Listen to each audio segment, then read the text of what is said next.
Electro homeopathy ਅੱਜ ਤੋਂ 150 ਸਾਲ ਪਹਿਲੇ 1865 ਈਸਵੀ ਦੇ ਵਿੱਚ ਮਹਾਤਮਾ ਮੈਟੀ ਜੀ ਨੇ ਸ਼ੁਰੂ ਕੀਤੇ ਸੀ, ਜਿਨ੍ਹਾਂ ਨੂੰ ਉਸ ਤੋਂ ਬਾਅਦ ਕਾਊਂਟ ਸੀਜ਼ਰ ਮੈਟੀ ਦੀ ਉਪਾਧੀ ਵੀ ਦਿੱਤੀ ਗਈ ਹੈ।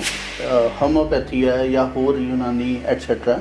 ਇਹ ਮੈਮ ਇਹਨਾਂ 'ਚ ਸਿਰਫ ਇੱਕ ਹੀ ਚੀਜ਼ ਕਾਮਨ ਹੈ ਕਿ ਇਹ ਵੀ ਹਰਬਲ ਔਰ ਇਹ ਵੀ ਪਲਾਂਟਸ ਯੂਜ਼ ਕਰਦੇ ਆ, ਅਸੀਂ ਵੀ ਪਲਾਂਟਸ ਜਾਂ ਸ਼ਰਬਸ ਯੂਜ਼ ਕਰਦੇ ਹਾਂ। ਤੁਸੀਂ ਦੇਖ ਰਹੇ ਹੋ ਜਿਵੇਂ ਇਹ ਸਾਡੇ ਕੁਝ ਪਲਾਂਟਸ ਆ ਜਿਨ੍ਹਾਂ ਨੂੰ ਅਸੀਂ ਯੂਜ਼ ਕਰਦੇ ਹਾਂ। ਮੈਮ ਇਹੋ ਜਿਹੇ ਲਗਭਗ 114 ਪਲਾਂਟਸ ਡਾਕਟਰ ਮੈਥੀ ਜੀ ਨੇ ਸ਼ਾਰਟ ਲਿਸਟ ਕੀਤੇ ਆ, ਜਿਨ੍ਹਾਂ ਤੋਂ ਅਸੀਂ ਫਰਦਰ 38 ਰੈਮਡੀਜ਼ ਬਣਾ ਰਹੇ। ਤੇ ਮਤਲਬ ਇਹ ਜਿਹੜੀ ਰੈਮਡੀਜ਼ ਜਿਹੜੀਆਂ ਹੈਗੀਆਂ ਨੇ ਇਹ ਪਲਾਂਟਸ ਤੋਂ ਬਣਦੀਆਂ ਨੇ, ਜਿਹੜੀ ਤੁਸੀਂ ਪ੍ਰੋਸੈਸ ਦੇ ਵਿੱਚ ਲੈ ਕੇ ਆਉਂਦੇ ਹੋ। ਐਗਜ਼ੈਕਟਲੀ ਜੀ। In electropathy case, in electrohomeopathy case, we use only vegetable plants. और ये ਜਿਹੜੇ ਵੈਜੀਟੇਬਲ ਪਲਾਂਟਸ ਹੈ ਮੈਮ ਇਹਨਾਂ ਦੀ ਗਿਣਤੀ ਵੀ ਬੜੀ ਘੱਟ ਹੈ, ਸਿਰਫ ਮੈਂ ਜਿਵੇਂ ਦੱਸਿਆ 114 ਹੈ। ਇੱਕ ਇਹ ਵੀ ਦੇਖ ਲੈਣਗੇ ਸਾਡੇ ਦਰਸ਼ਕਾਂ ਨੂੰ ਕਿ ਇਸ ਚੀਜ਼ ਦੀ ਵੀ ਕਨਫਿਊਜ਼ਨ ਨਾ ਹੋਵੇ ਕਿ ਕਈ ਹੁੰਦੀਆਂ ਨਾ ਬਿਮਾਰੀਆਂ ਹੁੰਦੀਆਂ ਨੇ, ਦਵਾਈ ਲੈਂਦੇ ਨੇ ਉਹਨਾਂ ਨੂੰ ਕਾਰਗਰ ਨਹੀਂ ਹੁੰਦੀ, ਤਾਂ ਇਸ ਚੀਜ਼ ਦਾ ਸਾਈਡ ਇਫੈਕਟ ਹੋ ਸਕਦਾ ਕਿ ਨਹੀਂ? ਖੁਸ਼ੀ ਇਸ ਤਰ੍ਹਾਂ ਹੋ ਰਹੀ ਹੈ ਕਿ ਸਾਡੀ ਇਸ ਟ੍ਰੀਟਮੈਂਟ ਦੇ ਵਿੱਚ, ਇਸ ਇਲੈਕਟ੍ਰੋ ਹੋਮੋਪੈਥੀ ਦੇ ਵਿੱਚ ਤੁਹਾਨੂੰ ਸਾਈਡ ਇਫੈਕਟਸ ਨਾਮ ਦੀ ਕੋਈ ਚੀਜ਼ ਨਹੀਂ ਮਿਲਦੀ।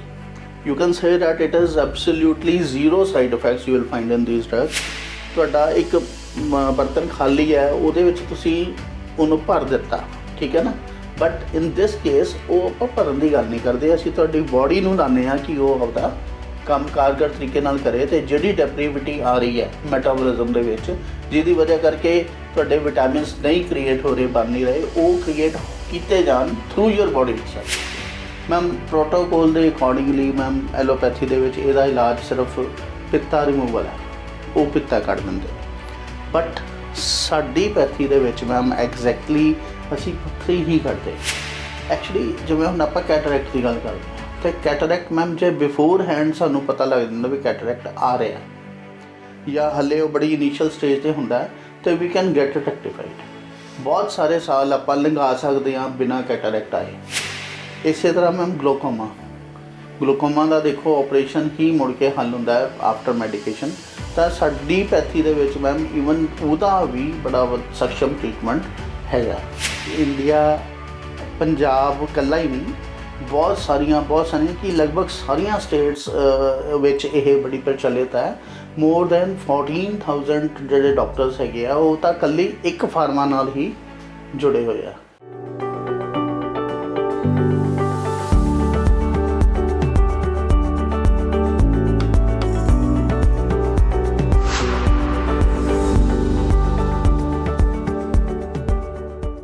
ਸਤਿ ਸ਼੍ਰੀ ਅਕਾਲ, ਮੈਂ ਹਾਂ ਜਗਰੂਪ ਕੌਰ ਤੇ ਤੁਸੀਂ ਦੇਖ ਰਹੇ ਹੋ ਗਲੋਬਲ ਪੰਜਾਬ ਟੀਵੀ। ਅੱਜ ਅਸੀਂ ਗੱਲ ਕਰਾਂਗੇ ਸਿਹਤ ਦੀ। ਭੱਜ ਦੌੜ ਭਰੀ ਜ਼ਿੰਦਗੀ ਦੇ ਵਿੱਚ ਸਿਹਤ ਦਾ ਕਾਫੀ ਨੁਕਸਾਨ ਹੋ ਰਿਹਾ। ਕਈ ਲੋਕ ਕਈ ਬਿਮਾਰੀਆਂ ਦੇ ਸ਼ਿਕਾਰ ਹੋ ਰਹੇ ਨੇ ਤੇ ਇਹਨਾਂ ਬਿਮਾਰੀਆਂ ਦੇ ਹੱਲ ਵਾਸਤੇ ਨਵੀਆਂ ਤਕਨੀਕਾਂ ਵੀ ਆ ਰਹੀਆਂ ਨੇ। ਪਹਿਲਾਂ ਆਯੁਰਵੈਦਿਕ ਅਤੇ ਉਸ ਤੋਂ ਬਾਅਦ ਐਲੋਪੈਥੀ, ਤੇ ਹੁਣ ਇੱਕ ਨਵੀਂ ਕਾਢ ਕਹਿ ਸਕਦੇ ਹਾਂ ਹੋਈ ਹੈ ਹੋਮਿਓ ਇਲੈਕਟ੍ਰੋਪੈਥੀ ਦੀ। ਤੇ ਇਲੈਕਟ੍ਰੋ ਹੋਮਿਓਪੈਥੀ ਦੀ ਗੱਲ ਕੀਤੀ ਜਾਵੇ ਤਾਂ ਇਸ ਦੇ ਲਈ ਅਸੀਂ ਅੱਜ ਪਹੁੰਚੇ ਹਾਂ Faridkot the last leaf centre ਦੇ ਵਿੱਚ। ਇੱਥੇ ਤੁਹਾਨੂੰ ਦੱਸਾਂਗੇ ਕਿ ਆਖਿਰਕਾਰ ਇਲੈਕਟ੍ਰੋ ਹੋਮਿਓਪੈਥੀ ਕੀ ਹੈ ਤੇ ਇਹ ਕਿੰਨੀ ਕਾਰਗਰ ਹੈ, ਕਿਹੜੇ ਰੋਗਾਂ ਦੇ ਵਿੱਚ ਇਸ ਦਾ ਇਸਤੇਮਾਲ ਹੁੰਦਾ ਹੈ। ਤੇ ਇਹ ਸਭ ਜਾਣਨ ਦੇ ਲਈ ਸਾਡੇ ਨਾਲ ਮੌਜੂਦ ਨੇ ਡਾਕਟਰ ਸੰਜੀਵ ਜਨੇਜਾ ਜੀ, ਜਿਨ੍ਹਾਂ ਵੱਲੋਂ ਇਸ ਸੈਂਟਰ ਨੂੰ ਚਲਾਇਆ ਜਾਂਦਾ ਹੈ ਤੇ ਇਸ ਇਲੈਕਟ੍ਰੋ ਹੋਮਿਓਪੈਥੀ ਦੀ ਕਾਢ ਕੱਢੀ ਗਈ ਹੈ ਤੇ ਉਹ ਇਸ ਦੇ ਅੱਗੇ ਸੰਚਾਰ ਕਰ ਰਹੇ ਨੇ। ਤੇ ਅੱਜ ਅਸੀਂ ਉਹਨਾਂ ਨਾਲ ਗੱਲਬਾਤ ਕਰਾਂਗੇ। ਸਤਿ ਸ਼੍ਰੀ ਅਕਾਲ ਸਰ, ਬਹੁਤ ਸਵਾਗਤ ਹੈ ਤੁਹਾਡਾ ਗਲੋਬਲ ਪੰਜਾਬ ਟੀਵੀ ਦੇ ਵਿੱਚ। ਸਤਿ ਸ਼੍ਰੀ ਅਕਾਲ ਜੀ। ਸਤਿ ਸ਼੍ਰੀ ਅਕਾਲ ਮੈਮ। ਸਭ ਤੋਂ ਪਹਿਲੇ ਤਾਂ ਮੈਂ ਇਹ ਕਹਿਣਾ ਚਾਹਾਂਗਾ ਕਿ ਇਹ ਕੋਈ ਨਵੀਂ ਪੈਥੀ ਨਹੀਂ ਹੈ। ਇਲੈਕਟ੍ਰੋ ਹੋਮੋਪੈਥੀ ਅੱਜ ਤੋਂ 150 ਸਾਲ ਪਹਿਲੇ 1865 ਈਸਵੀ ਦੇ ਵਿੱਚ ਮਹਾਤਮਾ ਮੈਟੀ ਜੀ ਨੇ ਸ਼ੁਰੂ ਕੀਤੇ ਸੀ, ਜਿਨ੍ਹਾਂ ਨੂੰ ਉਸ ਤੋਂ ਬਾਅਦ ਕਾਊਂਟ ਸੀਜ਼ਰ ਮੈਟੀ ਦੀ ਉਪਾਧੀ ਵੀ ਦਿੱਤੀ ਗਈ ਹੈ। ਔਰ ਉਹਨਾਂ ਨੇ ਆਪਦਾ ਸਾਰਾ ਜੀਵਨ ਲਗਭਗ ਇਸੇ ਦੀ ਕਾਢ ਦੇ ਵਿੱਚ ਲਾ ਦਿੱਤਾ। ਤੇ ਸਰ ਮੈਂ ਜਾਣਨਾ ਚਾਹੂੰਗੀ ਕਿ ਜੇ ਇਲੈਕਟ੍ਰੋ ਹੋਮਿਓਪੈਥੀ ਇਹ ਕੀ ਹੈ, ਜੇ ਲੋਕ ਇਸ ਦਾ ਇਸਤੇਮਾਲ ਕਰਦੇ ਨੇ, ਅਸੀਂ ਲੋਕਾਂ ਤੇ ਇਸ ਦੀ ਵਰਤੋਂ ਕਰਦੇ ਹਾਂ, ਤਾਂ ਉਹ ਕਿਵੇਂ ਹੁੰਦੀ ਹੈ, ਉਸ ਬਾਰੇ ਲੋਕਾਂ ਨੂੰ ਇਸ ਬਾਰੇ ਜਾਣੂ ਕਰਵਾਓ ਥੋੜ੍ਹਾ ਜਿਹਾ। ਮੈਮ ਜਿਵੇਂ ਆਪਾਂ ਗੱਲ ਕਰੀਏ, ਬਹੁਤ ਸਾਰੀਆਂ ਤੁਸੀਂ ਪੈਥੀਜ਼ ਦੀ ਗੱਲ ਕੀਤੀ ਹੈ, ਜਿਨ੍ਹਾਂ ਵਿੱਚੋਂ ਆਯੁਰਵੈਦਿਕ ਹੈ, ਜਿਨ੍ਹਾਂ ਵਿੱਚੋਂ ਹੋਮੋਪੈਥੀ ਹੈ ਜਾਂ ਹੋਰ ਯੂਨਾਨੀ ਐਟਸੈਟਰਾ। ਇਹ ਮੈਮ ਇਹਨਾਂ 'ਚ ਸਿਰਫ ਇੱਕ ਹੀ ਚੀਜ਼ ਕਾਮਨ ਹੈ ਕਿ ਇਹ ਵੀ ਹਰਬਲ ਔਰ ਇਹ ਵੀ ਪਲਾਂਟਸ ਯੂਜ਼ ਕਰਦੇ ਆ, ਅਸੀਂ ਵੀ ਪਲਾਂਟਸ ਜਾਂ ਸ਼ਰਬਸ ਯੂਜ਼ ਕਰਦੇ ਹਾਂ। ਤੁਸੀਂ ਦੇਖ ਰਹੇ ਹੋ ਜਿਵੇਂ ਇਹ ਸਾਡੇ ਕੁਝ ਪਲਾਂਟਸ ਆ ਜਿਨ੍ਹਾਂ ਨੂੰ ਅਸੀਂ ਯੂਜ਼ ਕਰਦੇ ਹਾਂ। ਮੈਮ ਇਹੋ ਜਿਹੇ ਲਗਭਗ 114 ਪਲਾਂਟਸ ਡਾਕਟਰ ਮੈਥੀ ਜੀ ਨੇ ਸ਼ਾਰਟ ਲਿਸਟ ਕੀਤੇ ਆ, ਜਿਨ੍ਹਾਂ ਤੋਂ ਅਸੀਂ ਫਰਦਰ 38 ਰੈਮਡੀਜ਼ ਬਣਾ ਰਹੇ ਹਾਂ। ਤੇ ਮਤਲਬ ਇਹ ਜਿਹੜੀ ਰੈਮੇਡੀਜ਼ ਜਿਹੜੀਆਂ ਹੈਗੀਆਂ ਨੇ ਇਹ ਪਲਾਂਟਸ ਤੋਂ ਬਣਦੀਆਂ ਨੇ, ਜਿਹੜੀ ਤੁਸੀਂ ਪ੍ਰੋਸੈਸ ਦੇ ਵਿੱਚ ਲੈ ਕੇ ਆਉਂਦੇ ਹੋ? ਐਗਜ਼ੈਕਟਲੀ ਮੈਮ ਜੀ। ਔਰ ਇਹ ਜਿਹੜੇ ਮੈਮ ਪਲਾਂਟਸ ਹੈਗੇ ਆ 114 ਬੜੇ ਸ਼ਾਰਟ ਲਿਸਟਡ ਪਲਾਂਟ ਹੈ। Actually this was a very long process. ਜਦੋਂ ਉਹਨਾਂ ਨੇ ਆਪਦਾ ਜੀਵਨ ਸ਼ੈਲੀ ਸ਼ੁਰੂ ਕੀਤੀ, ਜਦੋਂ ਉਹਨਾਂ ਨੇ ਇਹਦੀ ਖੋਜ ਸ਼ੁਰੂ ਕੀਤੀ ਤਾਂ ਕਾਫੀ ਸਾਰੇ ਪਲਾਂਟਸ ਤੋਂ ਸ਼ੁਰੂ ਕੀਤੀ ਸੀ। ਅਲਟੀਮੇਟਲੀ ਫਾਈਨਲ ਕਰਦੇ ਹੋਏ, ਸ਼ਾਰਟ ਲਿਸਟ ਕਰਦੇ ਹੋਏ, ਪ੍ਰੋਪਰਟੀਜ਼ ਨੂੰ ਦੇਖਦੇ ਹੋਏ ਉਹਨਾਂ ਨੇ ਸਿਰਫ 114 ਪਲਾਂਟਸ ਇਹੋ ਜਿਹੇ ਦੱਸਦੇ ਕਿ ਜਿਹੜੇ ਕਿ ਅੱਜ ਵੀ 38 ਰੈਮਡੀਜ਼ ਦੇ ਰੂਪ ਦੇ ਵਿੱਚ ਸਾਡੇ ਕੋਲ ਐਜ਼ ਅ ਮੈਡੀਸਨ ਅਵੇਲੇਬਲ ਹੈ। ਮੈਂ ਸਮਝਦਾ ਵੀ ਜੇ ਉਹਨਾਂ ਦਾ ਕਾਰਜਕਾਲ ਜੇ ਹੋਰ ਵੱਧ ਜਾਂਦਾ ਤਾਂ ਸ਼ਾਇਦ 114 ਪਲਾਂਟਸ ਤੋਂ ਵੀ ਸ਼ਾਰਟ ਲਿਸਟ ਹੋਰ ਹੋ ਜਾਂਦੇ। ਜੀ ਡਾਕਟਰ ਸਾਹਿਬ, ਜਦੋਂ ਅਸੀਂ ਗੱਲਬਾਤ ਕਰ ਰਹੇ ਸੀ ਤਾਂ ਉਹਦੇ ਵਿੱਚ ਤੁਸੀਂ ਹਿਮਾਲਿਆ ਦਾ ਜ਼ਿਕਰ ਕੀਤਾ ਸੀ ਕਿ ਹਿਮਾਲਿਆ ਤੋਂ ਇਹ ਜੜੀ ਬੂਟੀਆਂ ਜਿਹੜੀਆਂ ਆਉਂਦੀਆਂ ਨੇ, ਪਲਾਂਟਸ ਸ਼ਾਰਟ ਲਿਸਟ ਹੁੰਦੇ ਨੇ, ਤੇ ਕਿ ਇਹਨਾਂ ਦਾ ਪਲਾਂਟਸ ਦਾ ਹਿਮਾਲਿਆ ਤੋਂ ਲੈ ਕੇ ਆਉਣ ਦਾ ਕਿਵੇਂ ਅਸੀਂ ਸੋਚਿਆ? ਮੈਮ ਜੇ ਆਪਾਂ ਮਤਲਬ ਫਰੈਂਕਲੀ ਗੱਲ ਕਰੀਏ ਤਾਂ basically this pathy belongs to Italy. ਜੀ। ਕਿਉਂਕਿ ਮਹਾਤਮਾ ਮੈਟੀ ਜਿਨ੍ਹਾਂ ਦੀ ਆਪਾਂ ਗੱਲ ਕਰ ਰਹੇ ਹਾਂ, ਹੀ ਬਿਲੋਂਗਸ ਟੂ ਇਟਲੀ, ਅਤੇ ਉਹਨਾਂ ਨੇ ਉੱਥੇ ਹੀ ਇਹਦੀ ਖੋਜ ਕੀਤੀ ਸੀ। ਤਾਂ ਓਬਵੀਅਸਲੀ ਜਿਹੜੇ ਪਲਾਂਟਸ ਹੈ ਇਹ ਯੂਰਪ ਯਾਨੀ ਕਿ ਜਰਮਨ ਸਾਈਡ 'ਤੇ ਆਪਾਂ ਨੂੰ ਮਿਲਣ ਦੇ ਚਾਂਸਸ ਜ਼ਿਆਦਾ ਹੁੰਦੇ ਸੀ, ਇਸ ਤਰ੍ਹਾਂ ਮੰਨਿਆ ਜਾ ਰਿਹਾ ਸੀਗਾ। ਬਟ ਜਿਵੇਂ ਕਿ ਮੈਂ ਤੁਹਾਨੂੰ ਦੱਸ ਰਿਹਾ ਕਿ ਹੁਣ ਅਸੀਂ ਜਿਹੜੀ ਇੱਥੇ ਇੰਡੀਆ ਦੇ ਵਿੱਚ ਯੂਜ਼ ਕਰ ਰਹੇ ਹਾਂ ਤਾਂ ਇਹਦੇ ਕਾਫੀ ਸਾਰੇ ਅਲਾਈਲਸ, ਲਗਭਗ 108 ਤੋਂ ਵੱਧ ਇਹਦੇ ਜਿਹੜੇ ਅਲਾਈਲਸ ਹੈ, ਜਿਹੜੇ ਇਹ ਪਲਾਂਟਸ ਹੈਗੇ ਐਜ਼ ਸੱਚ ਇੱਥੇ ਹਿਮਾਲਿਅਨ ਰੇਂਜ ਵਿੱਚ ਅਵੇਲੇਬਲ ਹੈ। ਤਾਂ ਰੈਬੀਸਨ ਫਾਰਮਾ ਕਰਕੇ ਜਿਹੜੀ ਇੱਕ ਕੰਪਨੀ ਹੈ ਜਿਹੜੀ ਇਹਨਾਂ ਡਰੱਗਸ ਨੂੰ ਮੈਨੂਫੈਕਚਰ ਕਰ ਰਹੀ ਹੈ, ਉਹਨਾਂ ਦੀ ਰੇਂਜ ਵਿੱਚ ਇਹ ਪਲਾਂਟਸ ਹੈਗੇ ਆ। ਉੱਥੋਂ ਇਹ ਫਰੈਸ਼ਲੀ ਕਲੈਕਟ ਕਰਕੇ ਉਹਨਾਂ ਤੋਂ ਮੈਡੀਸਨਸ ਪਿਓਰ ਰੂਪ ਦੇ ਵਿੱਚ ਬਣਾ ਕੇ ਸਾਡੇ ਤੱਕ ਪਹੁੰਚਾ ਰਹੇ ਆ। ਅਤੇ ਸਰ ਇਹਨਾਂ ਨੂੰ ਬਣਾਉਣ ਦੇ ਵਿੱਚ ਕਿੰਨਾ ਕੁ ਸਮਾਂ ਲੱਗਦਾ? ਮੈਮ ਇਹ ਬੇਸਿਕਲੀ ਕੋਹੈਬਿਸ਼ਨ ਪ੍ਰੋਸੈਸ ਹੈ। ਜੇ ਆਪਾਂ ਥੋੜ੍ਹੀ ਜਿਹੀ ਈਜ਼ੀ ਲੈਂਗੁਏਜ ਵਿੱਚ ਗੱਲ ਕਰੀਏ ਤਾਂ ਇਹ ਸਿਰਫ ਵੋਲੀਟਿਲਿਟੀ ਹੈ, ਇਹ ਡਿਸਟੀਲੇਸ਼ਨ ਪ੍ਰੋਸੈਸ ਹੈ। ਤਾਂ ਇੱਕ ਦਿਨ ਦੇ ਵਿੱਚ ਹੀ ਮਤਲਬ ਪਲਾਂਟ ਨੂੰ ਪ੍ਰੋਸੈਸ ਕੀਤਾ ਜਾ ਸਕਦਾ। ਅਤੇ ਡਾਕਟਰ ਸਾਹਿਬ, ਇੱਕ ਹੋਰ ਸਵਾਲ ਜੇ ਕਰਨਾ ਚਾਹਾਂ ਤਾਂ ਉਹ ਇਹ ਹੋਏਗਾ ਕਿ ਸਾਡੇ ਦਰਸ਼ਕਾਂ ਲਈ ਵੀ ਜ਼ਰੂਰੀ ਹੋਵੇਗਾ ਕਿ ਜਾਨਣਾ ਕਿ ਇਸ ਥੈਰੇਪੀ ਦਾ ਕੈਸੇ ਦੇ ਇਸਤੇਮਾਲ ਕਿਹੜੇ ਰੋਗਾਂ ਵਾਸਤੇ ਹੁੰਦਾ? ਮੈਮ ਬੜਾ ਵਧੀਆ ਕੁਐਸਚਨ ਤੁਸੀਂ ਕਰ ਲਿਆ। ਮੈਮ ਬਹੁਤ ਵਾਈਡ ਰੇਂਜ ਆ। ਮੈਮ ਜੇ ਆਪਾਂ ਹਲਕੀ ਜਿਹੀ ਨਿਚ ਤੋਂ ਲੈ ਕੇ ਅਤੇ ਜੇ ਆਪਾਂ ਕੈਂਸਰ ਟ੍ਰੀਟਮੈਂਟ ਦੀ ਗੱਲ ਕਰੀਏ ਤਾਂ ਮੈਂ ਸਮਝਦਾ ਵੀ ਇਸ ਮੈਥਡ ਦੇ ਨਾਲ ਪੋਸੀਬਲ ਹੈ। ਪੋਸੀਬਲ ਕੀ ਕਿਹਾ, ਇਹ ਹੋ ਰਿਹਾ ਹੈ already. some or other cancer patients are being treated with this particular pathy। ਮੈਂ ਜਿੱਥੇ ਹਿਮਾਚਲ ਦੀ ਤੁਹਾਨੂੰ ਗੱਲ ਕੀਤੀ ਹੈ, ਚੰਬਾ, ਜਿੱਥੋਂ ਦੀ ਇਹ ਪ੍ਰੋਸੈਸ ਹੋ ਰਹੀ ਮੈਡੀਸਨ ਹੈ, ਉੱਥੇ ਹੀ ਮੈਮ ਸਾਡਾ ਸੈਂਟਰ ਹੈ ਜਿਹੜੇ ਕੈਂਸਰ ਪੇਸ਼ੈਂਟਸ ਉੱਥੇ ਦੇਖ ਰਹੇ ਆ। ਇੱਦਾਂ ਹੀ ਮੈਮ ਸਾਡੇ ਬਹੁਤ ਸਾਰੀ ਪੈਥੀ ਦੇ ਬਹੁਤ ਸਾਰੇ ਡਾਕਟਰਸ ਹੈ ਜਿਹੜੇ ਉਸ ਐਜ਼ ਅ ਸਪੈਸ਼ਲਿਟੀ ਕੰਮ ਕਰ ਰਹੇ ਆ। ਕੋਈ ਤਾਂ ਜਿਹੜੇ ਕੈਂਸਰ ਪੇਸ਼ੈਂਟਸ ਦੇਖ ਰਹੇ ਹੈ, ਕੋਈ ਮੈਮ ਅਸਥਮੈਟਿਕ ਪੇਸ਼ੈਂਟ ਦੇਖ ਰਿਹਾ ਹੈ, ਕੋਈ TB ਲਾਈਕਵਾਈਜ਼। ਮੈਮ ਇੱਥੋਂ ਤੱਕ ਕਿ ਅਸੀਂ ਇਹ ਸਮਝਦੇ ਹਾਂ HIV HCV ਵਗੈਰਾ ਦਾ ਵੀ ਇਹਦੇ ਵਿੱਚ ਬਹੁਤ ਵਧੀਆ ਇਲਾਜ ਆਲਰੇਡੀ ਕਾਰਗਰ ਰੂਪ ਦੇ ਵਿੱਚ ਚੱਲ ਰਿਹਾ। ਮਤਲਬ ਜਿੰਨੀਆਂ ਵੀ ਗੰਭੀਰ ਬਿਮਾਰੀਆਂ ਕਹਿ ਲਈ ਕਿ ਜਿਹੜਾ ਇਨਸਾਨ ਆਪਣੀ ਬਿਮਾਰੀ ਤੋਂ ਜੂਝਦਾ ਆ ਜਾਂ ਉਹਨੂੰ ਆਪਣੀ ਜ਼ਿੰਦਗੀ ਨੂੰ ਬਚਾਉਣ ਵਾਸਤੇ ਜਿਹੜੀਆਂ ਕਰਨੇ ਪੈਂਦੇ ਨੇ, ਇਲਾਜ ਕਰਵਾਉਣੇ ਪੈਂਦੇ ਨੇ, ਅਤੇ ਉਹਨਾਂ ਵਾਸਤੇ ਇਹ ਕਾਰਗਰ ਹੁੰਦੀ ਹੈ। ਐਗਜ਼ੈਕਟਲੀ ਮੈਮ ਉਹਦਾ ਤੁਹਾਨੂੰ ਮੈਂ ਰੀਜ਼ਨ ਵੀ ਦੱਸਣਾ ਚਾਹਾਂਗਾ। ਕਿਉਂਕਿ ਮੈਮ ਇਹਦੇ ਵਿੱਚ ਜਿਹੜੀਆਂ 38 ਰੈਮਡੀਜ਼ ਮੈਟੀ ਜਿਹੜੇ ਸਾਨੂੰ ਦੇ ਦਿੱਤੀਆਂ, basically this is a blending process. ਤਾਂ ਇਹਦੇ ਵਿੱਚ ਮੈਮ ਜਿਵੇਂ ਫੋਰ ਐਗਜ਼ਾਮਪਲ ਕਰੋਨਾ ਤਾਂ ਕਿਸੇ ਨੇ ਪਹਿਲੇ ਨਹੀਂ ਦੇਖਿਆ ਸੀਗਾ ਨਾ, ਅੱਜ ਤੋਂ 2-3 ਸਾਲ ਪਹਿਲੇ ਕਰੋਨਾ ਆਇਆ। ਤਾਂ ਕਰੋਨਾ ਵਾਸਤੇ ਹੁਣ ਵੀ ਵੈਕਸੀਨੇਸ਼ਨ ਡਿਵੈਲਪਮੈਂਟ ਅੰਡਰ ਹੈ, ਹਲੇ ਆਪਾਂ ਕਹਿ ਸਕਦੇ ਹਾਂ that is not being tested clinically right now, ਹੈ ਨਾ। ਆਪਾਂ ਲਵਾਈ ਵੀ ਕਿਉਂਕਿ ਐਮਰਜੈਂਸੀ ਦੇ ਵਿੱਚ ਉਹ ਵੈਕਸੀਨ ਆਪਾਂ ਨੂੰ ਇੰਡੀਆ ਨੂੰ ਜਾਂ ਹੋਰ ਕੰਟਰੀਜ਼ ਨੂੰ ਉਹ ਦੇਣੀ ਪਈ। ਬਟ ਕਰੋਨਾ ਦਾ ਟ੍ਰੀਟਮੈਂਟ ਹੀ ਅਸੀਂ ਬਖੂਬੀ ਸਾਡੇ ਕੁਝ ਸੈਂਟਰਸ ਜਿਵੇਂ ਮੋਗਾ ਹੈਗੇ ਆ, ਡਾਕਟਰ ਜਗਤਾਰ ਸਿੰਘ ਸੇਖੋਂ ਹੈ ਜਾਂ ਹੋਰ ਹੈ ਜਿਹੜੇ ਸਾਡੇ ਸੀਨੀਅਰਸ ਹੈਗੇ ਆ, they are already in this field. ਔਰ ਉਹਨਾਂ ਨੇ ਕਰੋਨਾ ਦੇ ਮੈਮ 100-150 ਪੇਸ਼ੈਂਟ ਠੀਕ ਕੀਤੇ ਹੋਣਗੇ। And he has been awarded for that also. ਮਤਲਬ ਕਿ ਜਿੱਥੇ ਹੋਰ ਬਿਮਾਰੀਆਂ ਦਾ ਇਲਾਜ ਹੁੰਦਾ ਹੈ ਇਸ ਥੈਰੇਪੀ ਦੇ ਨਾਲ, ਇਸ ਹੋਮਿਓਪੈਥੀ ਦੇ ਨਾਲ, ਤੇ ਉਸੇ ਤਰ੍ਹਾਂ ਹੀ ਅਸੀਂ ਕਹਿ ਸਕਦੇ ਕਰੋਨਾ ਦੇ ਇਲਾਜ ਵਿੱਚ ਵੀ ਇਹ ਕਾਰਗਰ ਸਾਬਿਤ ਹੋਈ ਹੈ। And it did. ਔਰ ਉਹਨਾਂ ਨੂੰ ਇਸ ਗੱਲ ਵਾਸਤੇ ਅਵਾਰਡ ਵੀ ਮੈਂ ਤੁਹਾਨੂੰ ਦੱਸਿਆ ਵੀ ਉਹਨਾਂ ਨੂੰ ਮਿਲਿਆ।